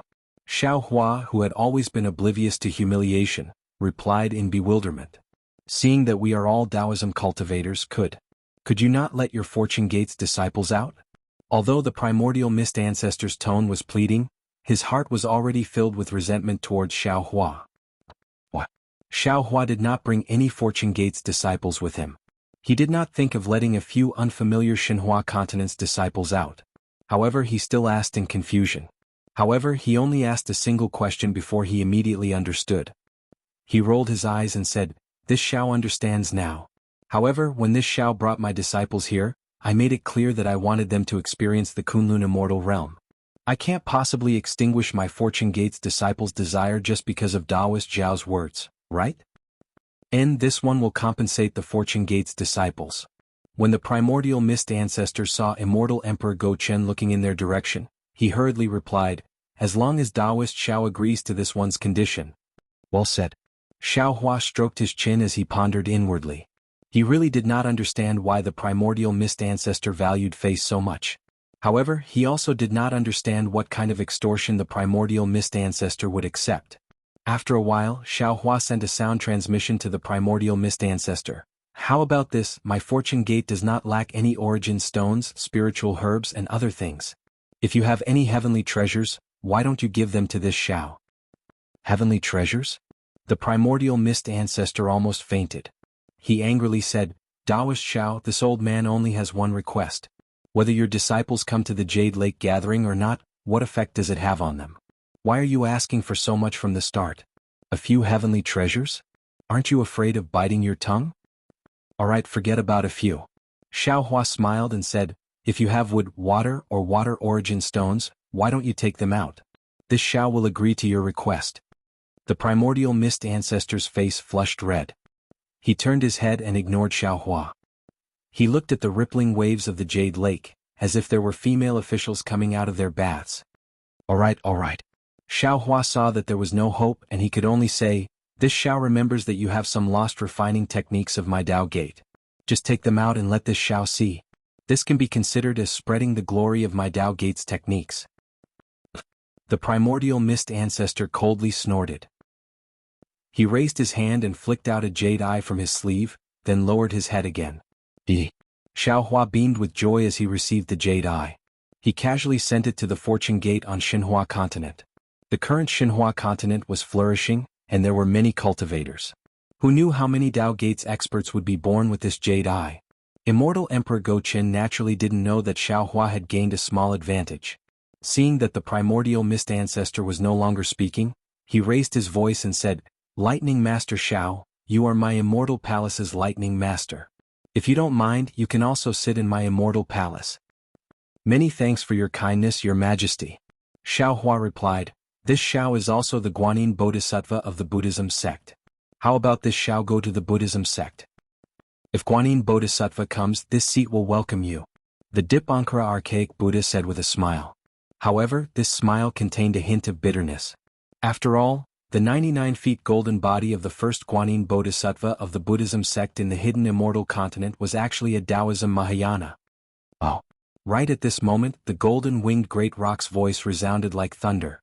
He exclaimed, "Taoist Xiao, you are the Dragon Island's Dragon Master, the Immortal Palace's Lightning Master, and the Buddhism sect's Guanyin Bankara. What? Haven't you cultivated my demon race's martial arts? How about this? This sage will also give you the title of Demon Master. This way you will be the master of the four sects, the lord of a sect." TSK. Xiaohua flicked his sleeves and said, Demon Master, why does it sound so awkward? This Xiao isn't of the demon race and I don't understand the demon race's martial arts. Why should I talk about Demon Master? It's better not to mention it." Seeing Xiaohua joking around with the other exalts, especially after hearing that Xiaohua had so many identities, Princess Zixia, who was sitting among the peony flowers, was already mesmerized. Such a man, who stood at the peak of the 3 continents and came looking for her on 7-colored auspicious clouds, what regrets did she have in this life? During the Jade Pool banquet, Taoism also had a seat. However, it hasn't been used for many years. Today I will open it for you. Looking at Xiaohua's high-spirited appearance, the East Sea Empress was also full of joy. As she spoke, she raised her hand and took out a phoenix hairpin from her hair bun, then threw it into the jade pool. The phoenix hairpin turned into a stream of light and crashed into the jade pool like lightning. Boom. In the south of the jade pool, near the water pillar where the second elder of the dragon tribe was sitting, an earth-shattering sound rang out. The blue waves were torn apart, and a non-oval vortex appeared in the crack. The vortex became bigger and bigger, and finally condensed into a black hole that was thousands of feet wide. In this black hole, mysterious fluctuations spurted out like breathing. Immediately, the 5 elements primordial beasts, which were originally hovering near the dragon tribe, found the source of the fluctuations and flew over. Boom boom boom. Immediately after, a huge crack appeared in the void, and hundreds of spiritual chi of heaven and earth crashed into the black hole like a hurricane. Roar. An inexplicable beast roar came from the black hole, and then a wild aura, an unyielding will, and a rebellious spirit overflowed from the black hole. This. Xiaohua sensed the aura and was quite puzzled. Moreover, this aura was extremely vast, and its spirit was also very similar to the heaven-defying spirit of the Tao Gate. He couldn't help but stare at the black hole in astonishment. Boom. After the aura passed, another pillar of 7-colored light gushed out. Within the light, one could see that a dark golden throne with an ancient design was revealed. But the moment this throne appeared, even the golden thrones below Immortal Emperor Go Qin and the Eastern Sea Empress began to vibrate. At the same time, the silhouette of a dragon throne appeared below Dragon King Ao Qin's body. Countless gazes fell on this throne. A domineering aura that could pierce the heavens emanated from the throne, enveloping an area of thousands of feet. The Grand Mist Throne. The Grand Mist Throne. The Grand Mist Ancestor couldn't help but exclaim. Our Tao Gate's Grand Mist Throne really did fall into the Immortal Palace.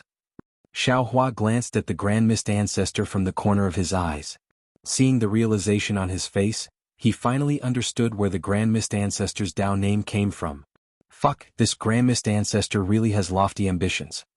He wanted to sit on the Grand Mist Throne since he was young. Xiaohua cursed inwardly. But now, it's this Xiao who has the chance to sit on the throne. Not you. Where the Grand Mist Throne landed, the void collapsed. Countless amounts of heaven and earth origin energy rushed in, and countless illusions were destroyed. The 5 elements origin beasts flew around the throne in a frenzy. Master Xiao Lei. Immortal Emperor Gaochen was very satisfied with the shock caused by the throne's appearance. He smiled and said, This Grand Mist Throne has been submerged under the Jade Lake for many years. Now that Master Shaolei is the leader of the Tao Gate, the Fortune Gate's great old master, you naturally have the qualifications to sit on it. Please. Ah, Your Majesty, you're wrong. How can this be called the Grand Mist Throne? It should be called the Fortune Throne. Xiao Hua laughed heartily. With a tap of his finger, a bolt of lightning descended. Boom. The entire throne instantly emitted dazzling lightning. Following the lightning, the throne slowly flew towards Xiao Hua. Xiao Hua stood in midair and scanned his surroundings. His gaze started from the Grand Mist Ancestor, then Aoe Ao Qian, the Maitreya Buddha World Exalted, the Dipankara Archaic Buddha World Exalted, and others. Finally, it landed on the Grand Mist Ancestor. Xiao Hua then looked towards the faraway Immortal Palace and said, Your Majesty, this Xiao thanks you for this throne. However, if this Xiao were to sit on it alone, it would be quite lonely. Can I borrow Princess Zixia to sit with this Xiao? Haha. Immortal Emperor Gaochen was very happy. He nodded and said, This emperor loves to fulfill others' wishes. Although Princess Zixia has never married you, there is already an engagement. So what if she sits with you at the Jade Lake? If this matter were to spread to the hidden immortal realm, it would be a good story. Proof. Thank you, Your Majesty. Princess Zixia's face was already flushed red. When she heard Xiao Hua's words, her eyebrows relaxed. She stood up and bowed to express her thanks. Then she urged her red cloud to fly to Xiao Hua's side. Xiao Hua affectionately reached out his hand and held her cold and sweaty hand. Princess Zixia lowered her head slightly. She was extremely shy. Then Xiao Hua slightly used his strength and gestured to Princess Zixia. The two of them slowly sat down. Boom. As the two of them sat down on the throne of creation, countless bolts of lightning that were several times more tyrannical than the one Xiao Hua had seen in the Creation Tao Palace rushed into the sky. They turned into a huge pillar of lightning that swam through the sky. This lightning force forced the Dragon Island's second elder, the Maitreya Buddha, and the others to retreat a distance. As the throne sat down, the Heavenly Being and the Thunderbolt Master urged their figures and stood on both sides of the throne. Boom boom. Two similar thrones formed by lightning appeared. The Grand Mist Ancestor's face was incomparably calm. He faintly smiled and his figure landed on the Heavenly Being's side. Xiao Hua naturally wouldn't tease him. Lightning flashed as the Grand Mist Ancestor also sat on the throne. Empty. The Tao Gate seats were arranged. The entire Jade Lake was once again filled with the clear sound of a chime. Groups of women wearing seamless heavenly clothes appeared from the void. Although these women were beautiful and had graceful figures, they didn't seem to have a lively body. They only had faintly discernible lines. The heavenly women danced along with the sound of the chime. A kind of sadness and a kind of mystery involuntarily appeared in everyone's heart. However, at this time Xiao Hua didn't look at these heavenly women. Instead, he slightly tilted his head and looked at Princess Zixia. The princess also turned her head and looked at Xiao Hua. The two of them were glued together like glue. Their fingers were tightly intertwined and their thumbs were stuck together. Dong.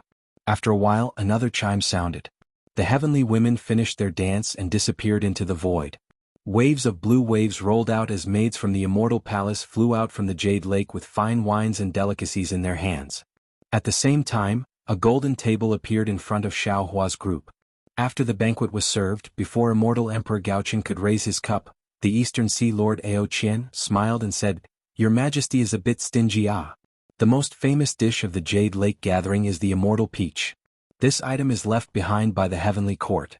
It blossoms every 3,000 years, bears fruit another 3,000 years, and ripens another 3,000 years.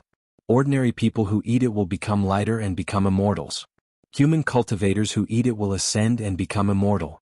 My dragon race who eats it will live as long as the heaven and earth, as long as the sun and moon. Why are you still not taking it out? Immortal Emperor Gaochen laughed and said, My dear subject, you always nag about this and always ask for the seeds of the immortal peach after eating it. Didn't I already tell you? This immortal peach is left behind by the Heavenly Court and can only be grown in the Jade Lake of the Empress. Other places are not allowed. I don't believe it, I don't believe it. Aoi used his dragon claw to stroke his dragon beard again and said with a smile, My dragon island is a land of water essence. Everything can grow there. Even if this immortal peach is an immortal root, it will definitely be able to grow. Good. Immortal Emperor Gaochen seemed to be very happy. He turned to the Eastern Sea Empress and said, Empress, the second elder of the Dragon Palace hasn't come to my Immortal Palace for a long time. We can't not give him face. How about giving some seeds to the Dragon Island? Unfortunately, before Immortal Emperor Gaochen could finish, the Eastern Sea Empress smiled and said, Your Majesty, the Immortal Peach is the only thing in my immortal palace. Back then, it was Your Majesty who issued the decree that every Immortal Peach's pit must be taken back and forbidden the Immortal Peach from flowing to other places. Today, Your Majesty wants me to go against Your Majesty's decree? Immortal Emperor Gaochen turned to look at Aoe with an innocent face and said, Second Elder, as you can see, it's not that I'm not accommodating. It's just that the Empress isn't willing. All right. Aoe waved his hand and said with a smile, It's all your Immortal Palace's things. It's fine if you don't want to give it to me. Why do you have to make so many gimmicks? It sounds like you're teasing me. Ah. Immortal Emperor Gaochen laughed loudly and raised his cup. He said loudly, I declare that the Jade Lake Gathering begins today. My first toast is to the invited exalts. I wish that all the sects and races will work together to resist the world-exterminating strange insect to the boundary of the world and prevent the 3 continents from being plunged into misery and suffering. After our great victory, I will hold a banquet here and invite all of you. To Aoe, the golden-winged great rock, the Dipankara archaic Buddha, and Xiaohua raised their cups and saluted each other from afar. Then they drank their cups in one gulp. Then Immortal Emperor Gaochen raised his cup again and said, My second toast is to the exalts of all sects and races. Now the 3 continents are in a turbulent situation. Talents from all sects and races have emerged. Not to mention the Great Sage Starry Sky Great Sage and the Heaven-Defying Thunder Phoenix, the Thundersound Temple has the Maitreya Buddha, and the Immortal Palace has the 5 Cheese unification art that the Lord of the Literature Stream Palace brought to us Confucian cultivators. Just the emergence of Taoism and the emergence of several human Mahayana realm experts is enough to make us invincible against the world-exterminating omen. Come, let me toast to all of you. Thank you, Your Majesty. Xiaohua and the others stood up and raised their cups in response. The third toast. Immortal Emperor Gaochen raised his cup again and looked around. He looked at the Immortal Palace's people and said, I toast to the Confucian cultivators and the Immortal Palace's people. The turbulent situation in the 3 continents has inevitably affected my Immortal Palace, the hidden Immortal Continent, the Sutra Seeking in Extreme Bliss, the Horizon of Day and Night, the Heavenly Secrets Hall, and many other matters have also told me that I can't always be high and mighty. In the future, I must learn from the 100 schools of thought and get closer to the Immortal Palace's officials. Of course, I also toast to the Empress. I have to deal with the external affairs of the Immortal Palace, while the Empress has to deal with the internal affairs of the Immortal Palace. Oh, and I also hope that after Princess Xixia gets married, she can put down her princess status and follow her daughter's teachings. She can assist her husband and help him achieve great things. The East Sea Empress looked at Immortal Emperor Gaochen with a bit of surprise. However, a trace of gratitude and warmth flashed through her eyes. Princess Xixia stood up with a red face and respectfully looked in the direction of the Immortal Palace. As for the peonies near the edge, Princess Qingqing's face was pale. She gritted her teeth and looked at Princess Xixia. Thank you, Your Majesty. The Immortal Palace's people raised their cups and thanked Immortal Emperor Gaochen for the third toast. Dongfang Qianghao didn't sit down.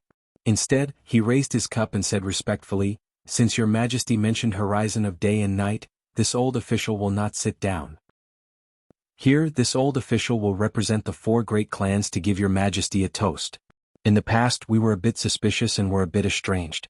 However, after thinking about it recently, the 4 of us feel that Your Majesty is the most suitable person to sit in this position. Sigh. Immortal Emperor Gaochen raised his cup and sighed. My dear official, I won't say much. It's lonely at the top.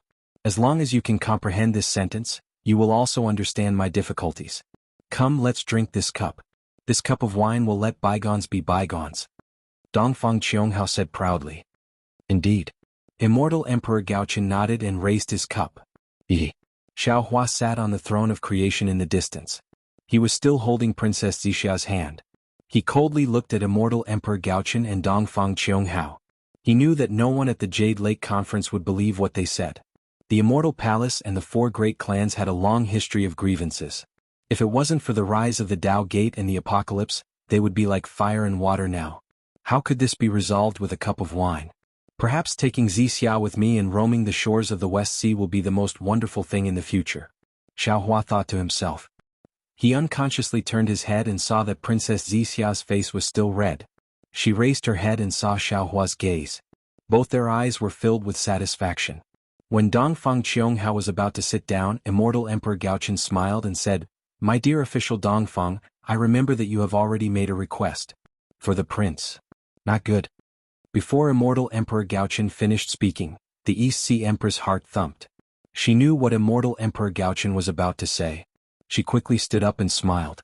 "Your Majesty." Immortal Emperor Gaochen was stunned. He looked at the Empress and asked curiously, "Empress, what's the matter?" "Not good."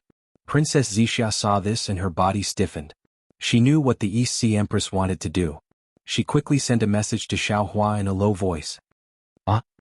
Hearing Princess Zixia's sound transmission, Xiaohua was completely stupefied. "Oh, how could there be such a thing? Why didn't I know about it? How could the Lightning Immortal tell you about this?" Princess Zixia anxiously replied.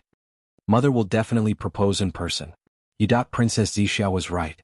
While she was sending a message to Xiaohua, the East Sea Empress had already spoken. "Your Majesty, I have something I wanted to discuss with you. However, since today is a joyous day, the sects of the 3 continents have reached an agreement to fight the world-destroying strange insect together. At the same time, it is also a good day for your Majesty to betroth Princess Zixia to Lightning Immortal Xiaohua. Therefore, I boldly hope that your Majesty can add to the joy and betroth Princess Qingqing to the Lightning Immortal of the Fortune Gate." What? Not to mention Immortal Emperor Gaochen, even Dongfang Qianghao was stunned. Although the two of them didn't discuss this beforehand, Immortal Emperor Gaochen's intention to rope Princess Qingqing in and Dongfang Qianghao's intention to delay the marriage was already set in stone. However, they didn't expect the East Sea Empress to interfere. In the distance, Princess Qingqing watched all of this in disbelief. She felt as if she was in a dream. Her head, which was already heavy, became even heavier. However, in her scheming mind, a primitive joy involuntarily emerged and a smile hung on her lips.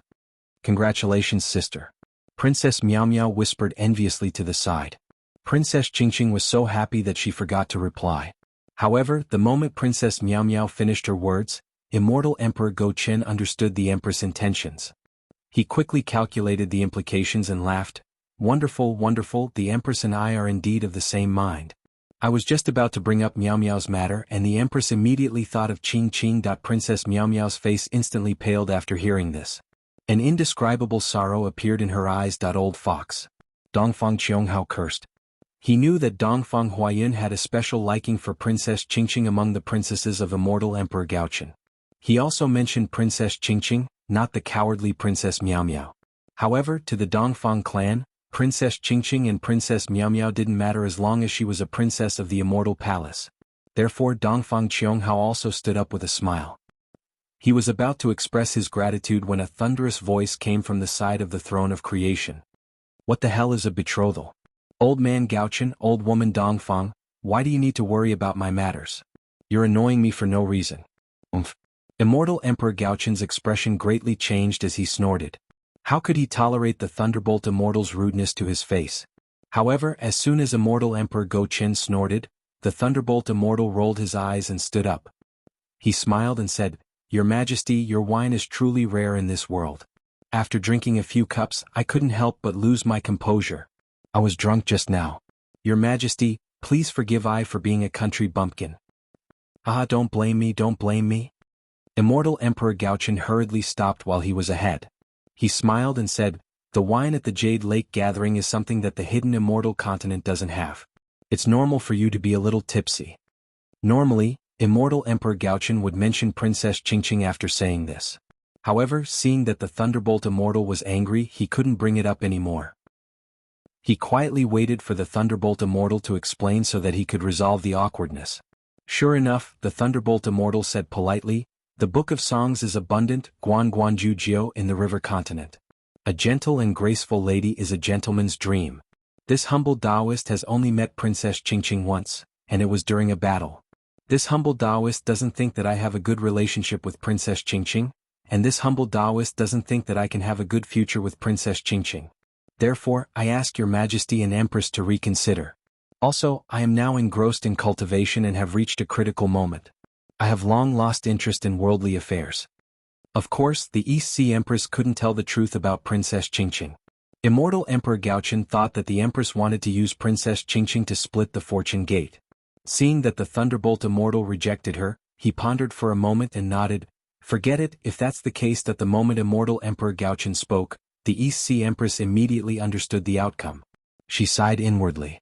Perhaps she had the same intentions as Princess Zixia, but she didn't have no plans to seek happiness for Princess Qingqing. After all, whether it was Princess Qingqing, Princess Xinxin, or Princess Miao Miao, they were all her daughters. However, when she thought about how her words prevented Princess Qingqing from marrying into the Dongfang family and instead became Princess Miao Miao, the East Sea Empress didn't know whether to be happy or sad. Unfortunately, the East Sea Empress still underestimated her own daughter. Before Immortal Emperor Gaochen could finish speaking, Princess Qingqing flew out from the peony and screamed like a cuckoo, "Thunderbolt, you're full of nonsense. If you weren't interested in me, why did you take advantage of me that day? My chastity has been tarnished. How can I marry someone else? This is bad." Princess Zixia's expression changed when she heard this. She didn't expect Princess Qingqing to cut off all means of retreat and reveal the matter of her being taken advantage of in front of the four great sects. Back then, Princess Xinxin didn't reveal the whereabouts of half a heaven's heart. Immortal Emperor Gaochen lost face and banished her to the lower realm, where she was suppressed at the bottom of the Liao River. Now, Princess Qingqing's words angered him 100 times more than Princess Xinxin. Obviously, Immortal Emperor Gaochen couldn't do anything to the Thunderbolt Immortal and the Fortune Gate. Thus, he could only punish Princess Qingqing. Of course, there were only two outcomes for Princess Qingqing. One was to marry the Thunderbolt Immortal and the other was to be suppressed. Or even suppressed forever. Chapter 4674. Damn it. Xiao Hua's expression changed. He didn't expect Princess Qingqing to be so vicious as to force him to abdicate. Thunderbolt Immortal, Thunderbolt Immortal. Princess Miao Miao, who was beside Princess Qingqing, was scared out of her wits. However, she finally came to her senses and hurriedly flew out. Please take pity on Qingqing. Ever since she fought with you at Dawn and Dawn Cliff, she has been thinking about you. Damn it. The Thunderbolt Immortal was furious. What does it have to do with me whether she thinks about me or not? The Thunderbolt Immortal's gentleness was naturally taught by Xiao Hua. Now that he saw Princess Qingqing's ferocious expression, trying to pester him, he was naturally anxious. The Thunderbolt Immortal's human nature wasn't perfect, so he naturally didn't know about. Xiao Hua originally wanted to send a voice transmission, but Princess Zixia hurriedly said in a low voice, "No, absolutely not. If Princess Qingqing comes to the Fortune Gate, our Fortune Gate will be in chaos." Thus, Xiao Hua didn't say anything else and allowed the Thunderbolt Immortal to pester him endlessly. Immortal Emperor Gaochen's expression darkened after seeing the princess causing so much trouble. He scowled and glared at the Eastern Sea Queen standing next to him. The gathering hasn't even started yet and Princess Qingqing has already caused so much trouble. Who knows where his face has been thrown to? Immortal Emperor Gaochen scowled and glared at the Eastern Sea Queen. The East Sea Empress's face turned pale, and she lost her composure for a moment. Good. Princess Qingqing's face had already turned pale when she heard the Thunderbolt Immortal's ruthlessness. King. A rainbow sword appeared in her right hand as she wailed, "Since you don't want me, I no longer have the face to exist in this world. Thunderbolt Immortal, today I'll die in front of you." As she said that, she pulled her right hand towards her neck and viciously cut it off. Everyone at the Jade Lake gathering was a supreme being.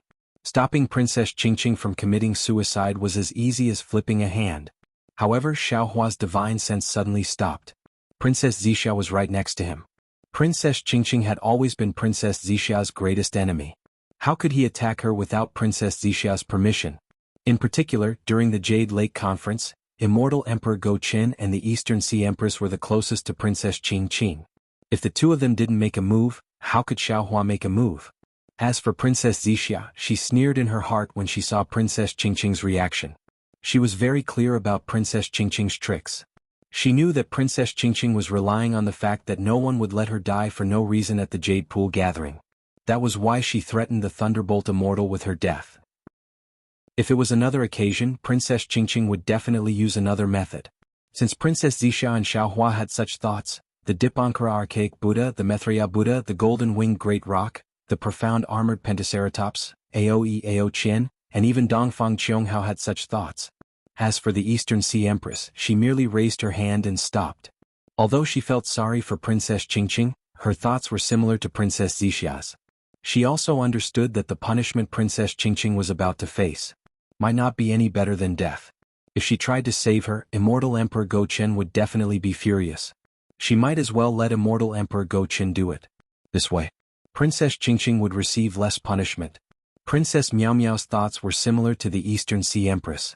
Although she was the closest to Princess Qingqing, her strength couldn't compare to Princess Qingqing's.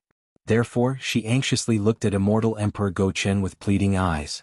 However, when the Azure Sword's Orochi landed on Princess Qingqing's snow-white neck, a trace of blood flowed out. Seeing that Princess Qingqing's beautiful head was about to be chopped off, Princess Miao Miao suddenly realized that the mean and scheming Princess Qingqing, who never allowed herself to be in danger, was serious this time. Oh, how is this possible? Princess Miao Miao instantly felt that this was extremely absurd. At the same time, she cried out in shock. Qingqing. Princess Zixia's thoughts were different from Princess Miao Miao's. She didn't think that Princess Qingqing would fall in love with the Thunderbolt Enlightened Master after meeting him once. However, she still couldn't watch Princess Qingqing commit suicide in front of her. She hurriedly urged, "Hurry up and save." Xiao Hua was already accumulating his aura. When he heard Princess Zixia's order, he didn't even hear it clearly and immediately sent out his divine sense. However, before Xiao Hua's divine sense could settle down, boom boom boom, a series of loud explosions rang out around Princess Qingqing. That space instantly collapsed. The fluctuations of magic power, the righteous chi of the Confucian cultivators, the power of the stars and moon of the Yao clan, and even the Buddhist light all shattered at the same time. It turned out that when Xiao Hua made his move, the Maitreya Buddha, the golden-winged Great Peng, and the others also made their moves at the same time. The result was, no one was able to stop Princess Qingqing from committing suicide. The Azure Sword had already landed on Princess Qingqing's neck. Blood splattered everywhere. Damn it. Xiao Hua's figure blurred without hesitation and disappeared into thin air. However, it was already too late for him to make his move. Princess Qingqing wasn't the slightest bit attracted by the commotion around her. She only stared at the Thunderbolt Enlightened Master. Apart from risking everything in her suicide attempt, her heart was truly dead. Her eyes were filled with despair, helplessness, and desire as she stared at the Thunderbolt Enlightened Master. Unfortunately, the Thunderbolt Enlightened Master's eyes didn't change at all. He only looked at her indifferently as if he was someone unrelated to her. Alas, forget it. I'll just let this life pass. In the future, I won't join the imperial family anymore. Princess Qingqing's final thought was born. What Princess Qingqing didn't know was that the Thunderbolt Enlightened Master's heart felt like it was being pricked by needles. Traces of understanding appeared in his lifeless eyes. It seemed like he was in pain but also seemed like he was worried. Just as Princess Qingqing was feeling disappointed, the Thunderbolt Enlightened Master's figure blurred and disappeared along with Xiao Hua. The simultaneous attack of several supreme beings was extremely powerful. The collapsed space blocked everyone's attempts to rescue Princess Qingqing. Even people as strong as Xiao Hua and the Thunderbolt Enlightened Master were unable to break through. It seemed that Princess Qingqing was really going to die. Right at this moment, an unexpected event occurred. A pitch-black silhouette of an insect that was over 10 meters in size flashed out from the collapsed space, and then a string of silhouettes that were almost 10 meters in size flashed before everyone's eyes. Swoosh! All of them struck Princess Qingqing's right cheek, azure bow sword, and even her right arm. There was no exception. A piece of Princess Qingqing's face was sliced off, the azure bow sword was slashed into two, and even her right arm and shoulder were sliced off. Princess Qingqing didn't move at all. She immediately fainted and her delicate body fell towards the bug shadow. This. Who is this? Everyone at the Jade Pool was shocked. The appearance of this shadow was too strange. There were no fluctuations of magic power or spatial fluctuations. It just flew out so strangely that no one noticed it. World-destroying bug? Of course, it only took a moment for the supreme beings to see it clearly. They all turned pale with fright. How did it get here? At this moment, Xiao Hua had already broken through the void fragment and appeared near the bug. He saw Princess Qingqing's body fall towards the bug, and the bug didn't hesitate to slash its sickle-like tentacles at Princess Qingqing's waist. He raised his hand without hesitation. Boom! A pale golden fist flew out and hit the bug with lightning speed. Shwa! The fist landed on the strange insect's body, and the strange insect's body was immediately smashed. But at the same time, the strange insect's body swelled up again. Of course, it only flashed a few times. Peng! With a loud sound, the strange insect's body exploded. In the explosion, a lightning flashed and the Thunderbolt Enlightened Master's figure appeared. He frowned slightly and raised his hand to catch Princess Qingqing.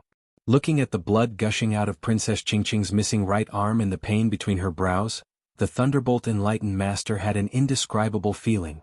The Thunderbolt Enlightened Master didn't hesitate. He raised his hand and pointed at Princess Qingqing's body. The gushing blood naturally stopped. At the same time, the Thunderbolt Enlightened Master took out an elixir and put it into Princess Qingqing's mouth. Once the elixir entered her mouth, color slowly returned to her face. Then, the Thunderbolt Enlightened Master raised his hand again and took out the severed arm that had fallen into the jade pool. He looked at it and was about to reattach it. Cough cough. Xiaohua saw this and hurriedly coughed twice.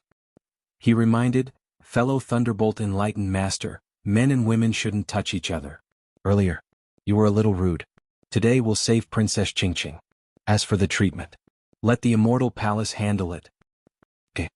Hearing this, the Thunderbolt Enlightened Master looked around and waved his hand, sending Princess Qingqing and her severed arm to Princess Miao Miao. Just as the Thunderbolt Enlightened Master was about to speak, he heard a panicked cry from under the peonies. What is this? The Thunderbolt Enlightened Master looked up and saw a group of fist-sized insects flying out of the void beside the group of maidservants who were playing the music. When they saw the maidservants, they waved their serrated tentacles. Many of the insects even waved their hind legs and looked at the maidservants. These maidservants were clearly caught off guard. They all wanted to use their abilities to block, but they didn't dare to make too much of a fuss. Thus, most of them hurriedly dodged. These strange insects were about the size of a human fist, and their tentacles and hind legs were extremely sharp. The maids were no match for them. Wherever the tentacles and hind legs passed, not only were the maids' palace robes torn, even their skin was injured. The most serious injuries were to the bone. Damn it. Seeing these maidservants injured, the Thunderbolt Enlightened Master's heart couldn't help but feel pain. He cursed and waved his hand, sending out waves of lightning that accurately hit the hundreds of strange insects. Boom boom boom. All of the strange insects rapidly expanded, producing dark green fog. However, once the fog was produced, the bodies of the strange insects couldn't shrink and they exploded one after another.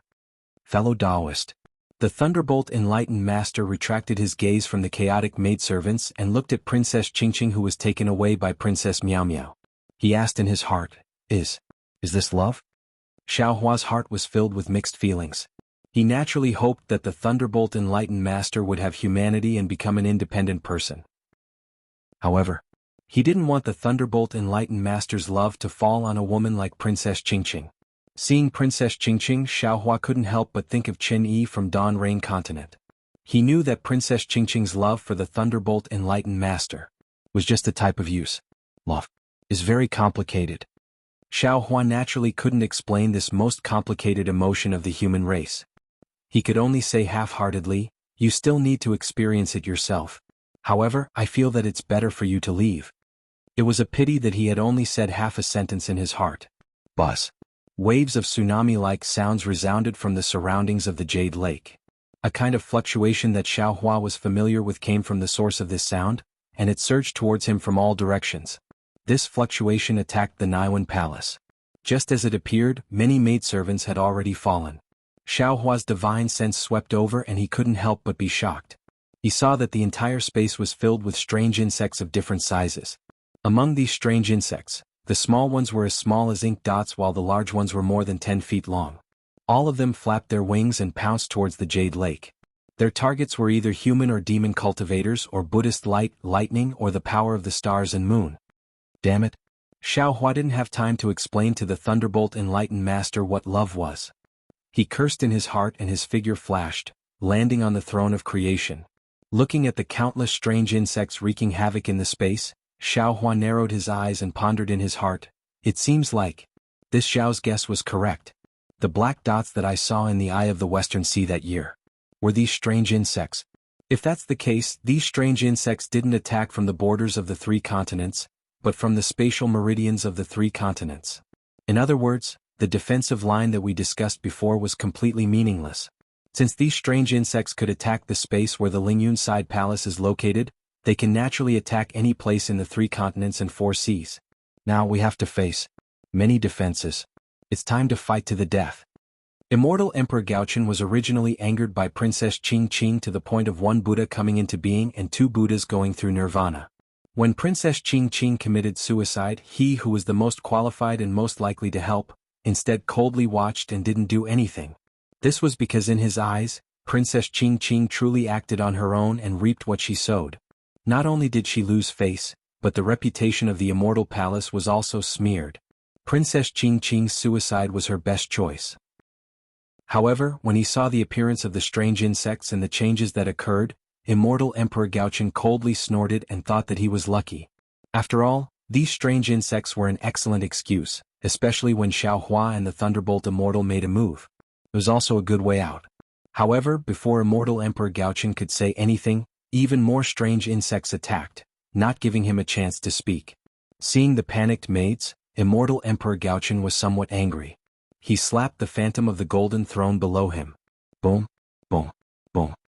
A huge explosion resounded as a beam of light that resembled a dragon or tiger rushed into the sky. Bang, bang, bang. Countless fine explosions resounded. In the space to the north where the Confucian cultivators were located, an area of several thousand feet in size, all of the strange insects were killed. Calm down, calm down. Immortal Emperor Gaochen's oppressive voice resounded in the Jade Lake. This is the Jade Lake gathering. All the Supremes are here. What are you afraid of? Unfortunately, before Immortal Emperor Gaochen could finish, a miserable scream resounded. Below the peony bush that was the furthest away from Immortal Emperor Gaochen, a strange insect that was several zhang long strangely rushed out from the void. Its sharp hind legs, in the blink of an eye, chopped off the arm of a maid with a low cultivation. The maid screamed and fainted. At the same time, the strange insect's tail came out from the maid's back and stabbed into her heart. There was a flash of blood at the tip of the tail, and the woman's chest withered instantly. Namo Amitba. To the side, Namo Wisdom Manjushri didn't dare to be careless. He quickly chanted a Buddhist chant and formed a mudra with both hands. Boom. A Buddhist light flowed and entered the strange insect's body. The entire body of the strange insect seemed to be plated with this Buddhist light. It was golden and dazzling. Then its entire body suddenly expanded. In the blink of an eye, the strange insect was more than 10 feet in size. At the same time, a layer of dark green mist seeped out from the grayish-white spots on the strange insect's body. Then its body shrank rapidly. However, it stopped after shrinking for a few feet. Chirp chirp. The strange insect made a hissing sound as if it was happy. It abandoned the maid and pounced on Manjushri Bodhisattva. The Namwu wise Manjushri is surprised when he sees the light of Buddha around the strange insect. The green mist is intertwined with the light of Buddha and it looks very weird. He knew that his cultivation was not enough, but he really didn't expect that his Buddhist mudra not only didn't harm the strange insect, but also allowed it to evolve. Amidst his astonishment, Namo Wisdom Manjushri raised his hand and touched the light behind his head. A strand of faith light turned into a sword ray and entered the strange insect's body. Namo Wisdom Manjushri didn't believe that a strange insect could bear the power of faith of the Buddhism sect. However, Namo Wisdom Manjushri still underestimated the magical power of this strange insect. As the faith light fell, the strange insect's body immediately became transparent. Layers of Buddhist light seeped in from the outside. Then a light shadow like a Buddha statue appeared in the strange insect's body. At this time, the strange insect's body expanded again. 150 feet, 200 feet, 300 feet. Namo Maitreya. Seeing that the strange insect's body was expanding and the light shadow of the Buddha statue in its body was becoming clearer, Namo Maitreya put his palms together and chanted a Buddhist chant. Buddha in all living things is nothing more than this. Although this strange insect came from the outer region with the Buddhist light and faith, it can also become a Buddha. Boom. Amidst the Maitreya Buddha's chanting, the strange insect finally couldn't control its body that was swollen by the power of faith and finally exploded. While Namo Wisdom Manjushri was killing the strange insect, Sun Jian, Heavenly King Qingyu, and Heavenly King Fuyu were also enraged by Immortal Emperor Gaochen. They quickly flew out and waved their weapons to kill the strange insect. At the same time, they also ordered the guards outside of the Jade Lake to come in and resist. Rumble. At the location of the golden-winged Pang and the black-armored Pentaceratops, waves of cold power of the stars and moon shot up to the sky like pillars of light. Under these pillars of light all the strange insects were killed. Even the Armageddon strange insects that were attracted by the light pillar of stars and moon rapidly expanded and exploded when they came into contact with the power of the stars and moon. If the pillars of light of the demon race's great saint were so powerful, then there was no need to mention Xiaohua's lightning. The lightning was like tens of millions of flying swords and instantly killed all the strange insects south of the Jade Lake. Although the Dragon Island and the Buddhist sect also used their methods to kill most of the strange insects that appeared before the Immortal Palace, the Great Sage Hall and the Fortune Gate, the strange insects seemed to be endless. They rushed out of the void like moths to a flame and pounced on the divine abilities of the Supremes. Immortal Emperor Go Chen's expression was very ugly. After he shouted, "Calm down," he didn't say anything else and only watched everything that was happening at the Jade Lake with a heavy expression. Of course, the immortal soldiers and generals of the Immortal Palace were also well trained. At the beginning, it was only the maids with weak cultivation who panicked. After the immortal soldiers and generals appeared, they began to organize an effective defense and gradually killed the strange insects. "Your Majesty," Xiaohua urged the lightning to protect the southern region. Seeing the countless strange insects flying out, he thought of something and said with a smile, "Earlier, I told you about the strength of these strange insects and also mentioned how to kill them. I'm sure your Majesty can see that the Supremes didn't believe me. Now that these strange insects have come to disturb the gathering at the Jade Lake, isn't this a chance for us to test them?" Immortal Emperor Go Chen snorted coldly. It was obvious that he still held a grudge against the Thunderbolt Immortal. However, after he snorted, he said, "Heavenly King Qingyu set up the formations. Use the Cloud Mist formation, the Tiger Roar formation, and the Flying Crane formation to deal with the attacks of the strange insects. Let's see how strong these strange insects are and what methods can be used to kill them." "Yes, your Majesty." Hearing this, Heavenly King Qingyu didn't dare to be negligent and hurriedly ordered, "Everyone release the Cloud Mist formation." Yes. The immortal soldiers and generals blocked and killed the strange insects while flying and forming an origin formation. As soon as the origin formation was formed, countless mighty pillars of chi fell from the sky. Layers of clouds emerged from the nearby space and shrouded the strange insects like clouds. Swish, swish, swish. Wherever the clouds passed, it was as if thousands of guillotines were chopping down. The strange insects that were enveloped by the clouds were all cut in half. The corpses of the strange insects fell down like leaves. "I don't think this will work," Xiaohua said indifferently. "Not necessarily." Immortal Emperor Gaochen replied coldly, "My Immortal Palace's Cloud Mist formation. Unfortunately, before Immortal Emperor Go Chen could finish his words, rustle, rustle, rustle. The millions of insect corpses that had yet to fall into the Jade Lake suddenly emitted strange ripples. Then the two halves of the insect corpses came back to life. These shapeless insects formed a formation and like a black fog, they fell onto the Jade Lake. Zzzzzzz. Strange noises appeared again as the space above the Jade Lake began to shatter. These strange insects were actually devouring the Heaven-Earth origin chi and other things attached to the space. The East Sea Empress frowned and raised her hand to summon the Jade Lake's waves. However, Immortal Emperor Gaochen ordered indifferently, "Don't be hasty. Don't kill them yet. Master Shaolei is right. The strange insects attacking the Jade Lake is indeed a disappointing matter, but it is also a rare opportunity.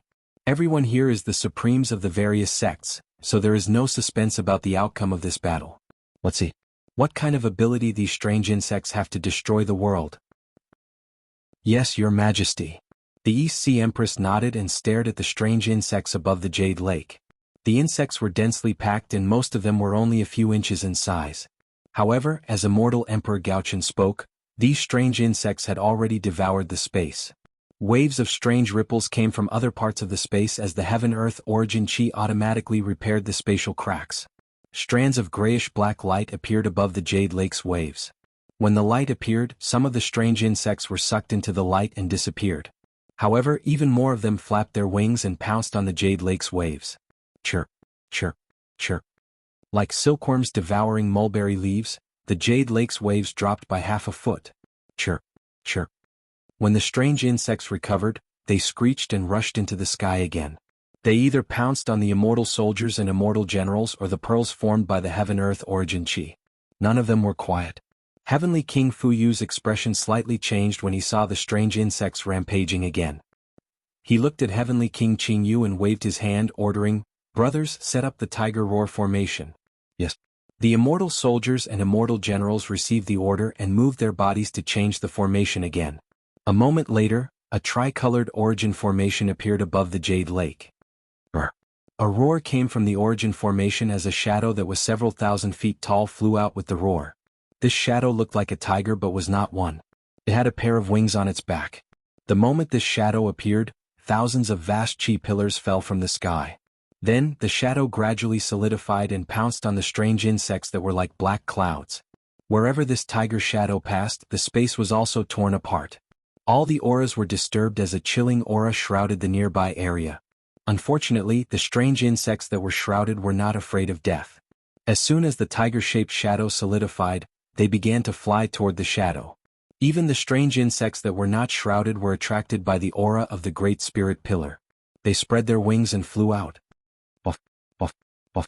Wherever the shadow landed, tens of thousands of strange insects were killed. They either turned into powder or were smashed into pieces. There were even more that were torn apart. After the shadow, the strange insects that were attracted to it swarmed over and landed everywhere on the shadow. Rustle, rustle, rustle. The sound of leaves being eaten was heard again. The tiger shadow suddenly became much dimmer. Damn it. Immortal Emperor Go-Chin saw this and knew that the tiger roar formation was not effective either. Everyone. Heavenly King Qing Yu also frowned and gave the order to change the formation again. In the time it took to eat a meal, the Immortal Palace set up 10 different origin formations. Although the effects of each origin formation were different, none of the origin formations were very effective. Moreover, after the time it took to eat a meal, the strange insects that were only a few feet tall had grown to dozens of feet tall. They were much more powerful than before. Rather than saying that the Immortal Palace was testing the strange insects, it was more accurate to say that the Immortal Palace was using the origin formations to feed the strange insects. Finally, Xiaohua raised his voice and said, "Your Majesty, the immortal soldiers and immortal generals should form an origin formation to fight against the world-destroying strange insects rather than fighting alone. However, if you want to have the same effect as dealing with ordinary strange insects, it's impossible. Based on my previous experience of fighting against strange insects, I'm afraid that I can only use the heaven and earth essence energy that exceeds the absorption limit of the strange insects to stuff them to death. The question is, where is the absorption limit of these strange insects?" Aoe also frowned and said, "Back then, after the strange insects appeared in the stacked Jade Legacy realm, the elders of my Dragon Island also discussed this matter. According to the description of the escaped dragons, this thing seems to be even more powerful than Long Sea. The damage of the body and the attacks of Dharma powers are all ineffective. Only the dragon aura can explode it. Everyone please wait a moment." When the golden-winged roc heard this, he said, "Let me see if this strange insect can devour the power of the stars and moon." As he spoke, the golden-winged roc waved his wings. A thumb-sized pillar of starlight and moonlight emerged from his body and pierced towards a strange insect like a sword. Sage Rock. The Lord of the East Ocean Ao Qian did not know whether to laugh or cry. He pointed at the Demon Mountain peak with his dragon claw and said, "Why are you testing it? Aren't there already thousands of strange insects devouring the pillar of starlight and moonlight above your head?" The golden-winged roc naturally ignored Ao Qian. The pillar of starlight and moonlight landed on the strange insect. The strange insect also suddenly expanded and produced a dark green fog. His body slowly shrank. It was obvious that it was devouring the pillar of starlight and moonlight. However, in just a moment, the strange insect's body exploded. "Damn it, this is troublesome." The golden-winged roc shouted, "It's not a problem for me to kill these strange insects. It should not be a problem for those demon kings and great demons, but what about ordinary demon generals? This strange insect really has the ability to destroy the world." Xiaohua smiled coldly and said, "Of course.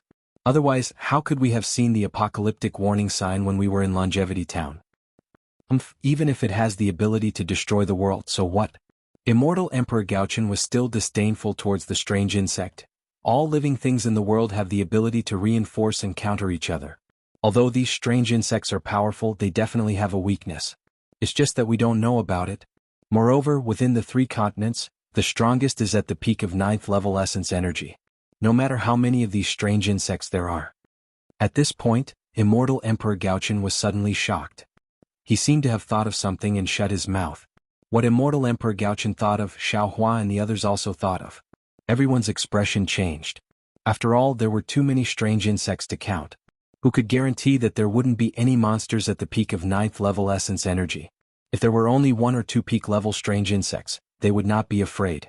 However, with so many strange insects, how many peak-level strange insects would appear? At this moment, everyone had some understanding. Just these low-level strange insects might not be able to trigger the apocalyptic warning sign. There must be many peak-level strange insects appearing to trigger the apocalyptic warning sign. Namo Maitreya Buddha. Namo Maitreya Buddha placed his palms together and said, "My Buddha is merciful. There is a Tao in heaven and earth. There will always be a trace of life in the midst of all difficulties. Although these strange insects are powerful, your majesty is right.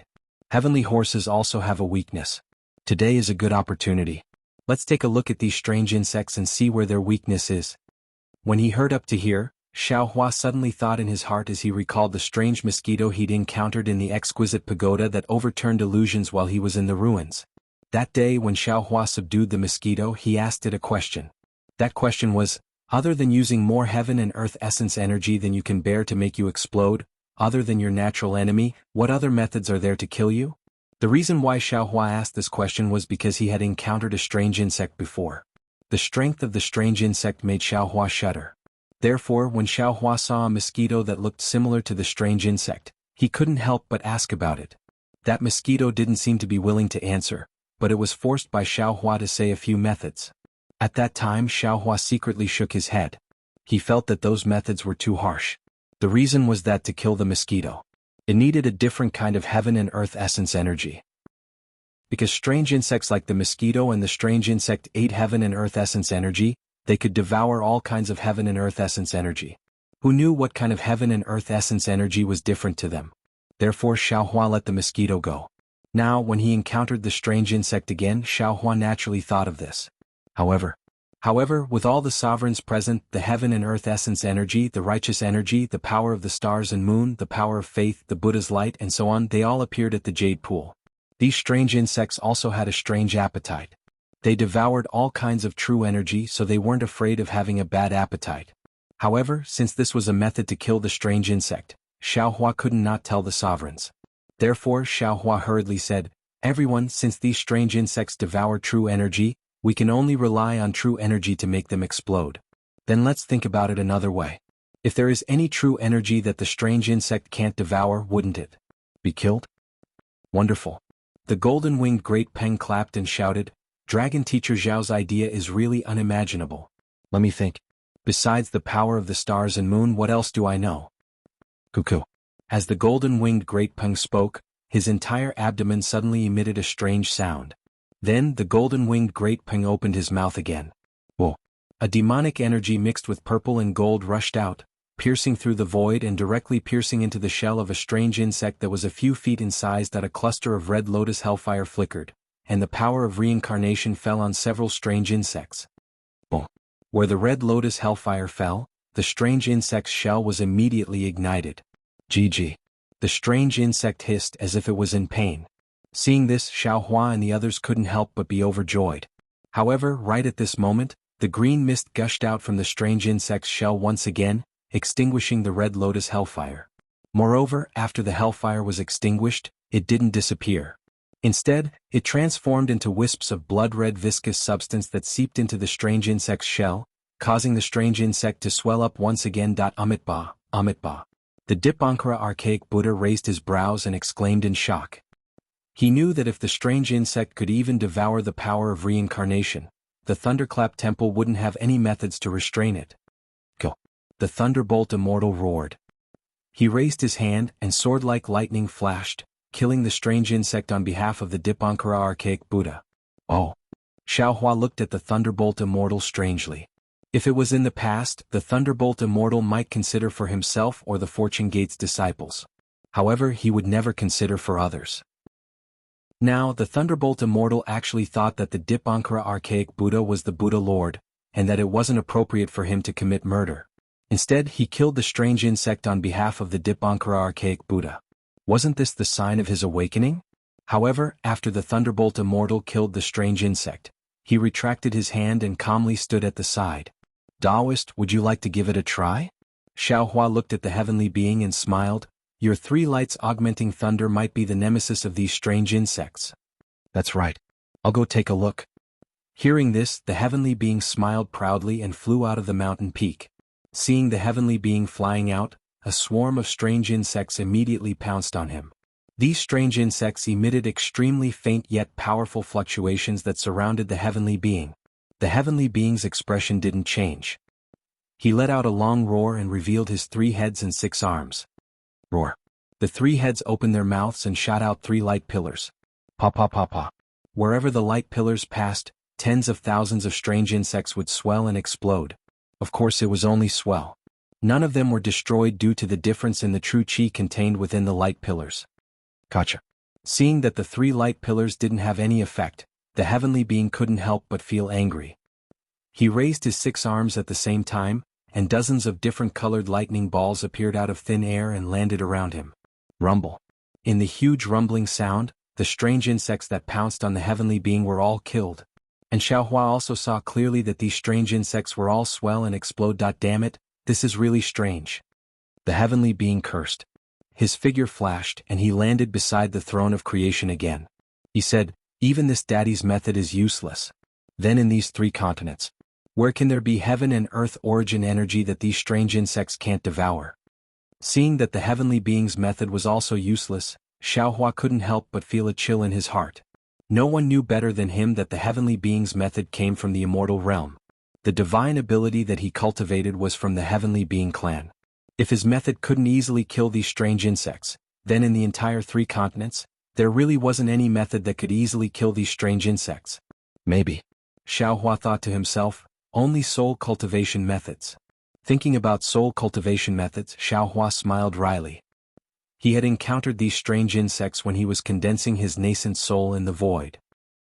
Although he was only a nascent soul at that time, and the strange insects were only a few feet long, he had already used the lightning flash and thunder roll technique, and the lightning bolts activated by the green seal characters were also devoured by the strange insects. Now that Xiaohua's soul cultivation had reached grand completion, he could easily kill these strange insects, and even soul cultivation methods could easily kill them, but he couldn't find the insect's weakness from the root. Let's give it a try. Xiaohua didn't give up. He waved his hand and the soul cultivator's 3 corpses in thunder fell down. Rumble. The strange insects in the distance were killed, but there were no signs that they would be destroyed upon contact. Clearly this was not a method that Xiaohua wanted to use. Then Ao Qian, the black-armored Pentaceratops, Maitreya Buddha, and the world sovereign all used their own secret techniques to investigate, but unfortunately it was not ideal. Take a look at my methods. Immortal Emperor Gaochen saw that everyone was somewhat helpless and finally said, "After my immortal palace obtained the 5 Qis origin technique, I also benefited a lot. The 5 Qis of my Confucian cultivation are the foundation of heaven and earth, the foundation of humanity, so it must be different from ordinary heaven and earth origin energy." "Your Majesty's words are reasonable." Xiaohua gave him a high hat and said with a smile, "I will wait for your Majesty's methods." Immortal Emperor Gaochen raised his hand and patted the crown on his head. Boom. A 5-colored chi pillar gushed out, and then the 5-colored chi pillar brushed down from the sky, turning into hundreds of thousands of tiny chi pillars. These chi pillars were like needles that pierced into the bodies of the 100,000 strange insects. Oh. The 5-colored chi entered the bodies of the strange insects, and the bodies of the strange insects immediately swelled up. Moreover, the moment they swelled up, some of them were dark green, some of them were like gray fog, and all of them were seen gushing out. Boom. The bodies of these strange insects swelled up a lot and then they all exploded. The 3rd place tearfully asks for subscriptions. If the subscriptions exceed 1,000, the immortal world will be opened. Next, I ask for monthly votes. If the monthly votes exceed 100, I will add more chapters. 3rd, I ask for recommendation support. If the recommendation exceeds 1,000, I will add more chapters. How Xiaohua went against the light to become a saint, it is completely up to everyone. The 3rd place thanks. You're tuning in to the Han Li's Wuxia Adventures YouTube channel. We're so grateful for your support and don't forget to subscribe to join us on this incredible journey through captivating stories. Your generosity through donations truly makes a world of difference, as it's the primary source of revenue that allows me to expand and enhance this channel for you. Thank you from the bottom of my heart for being a part of this adventure.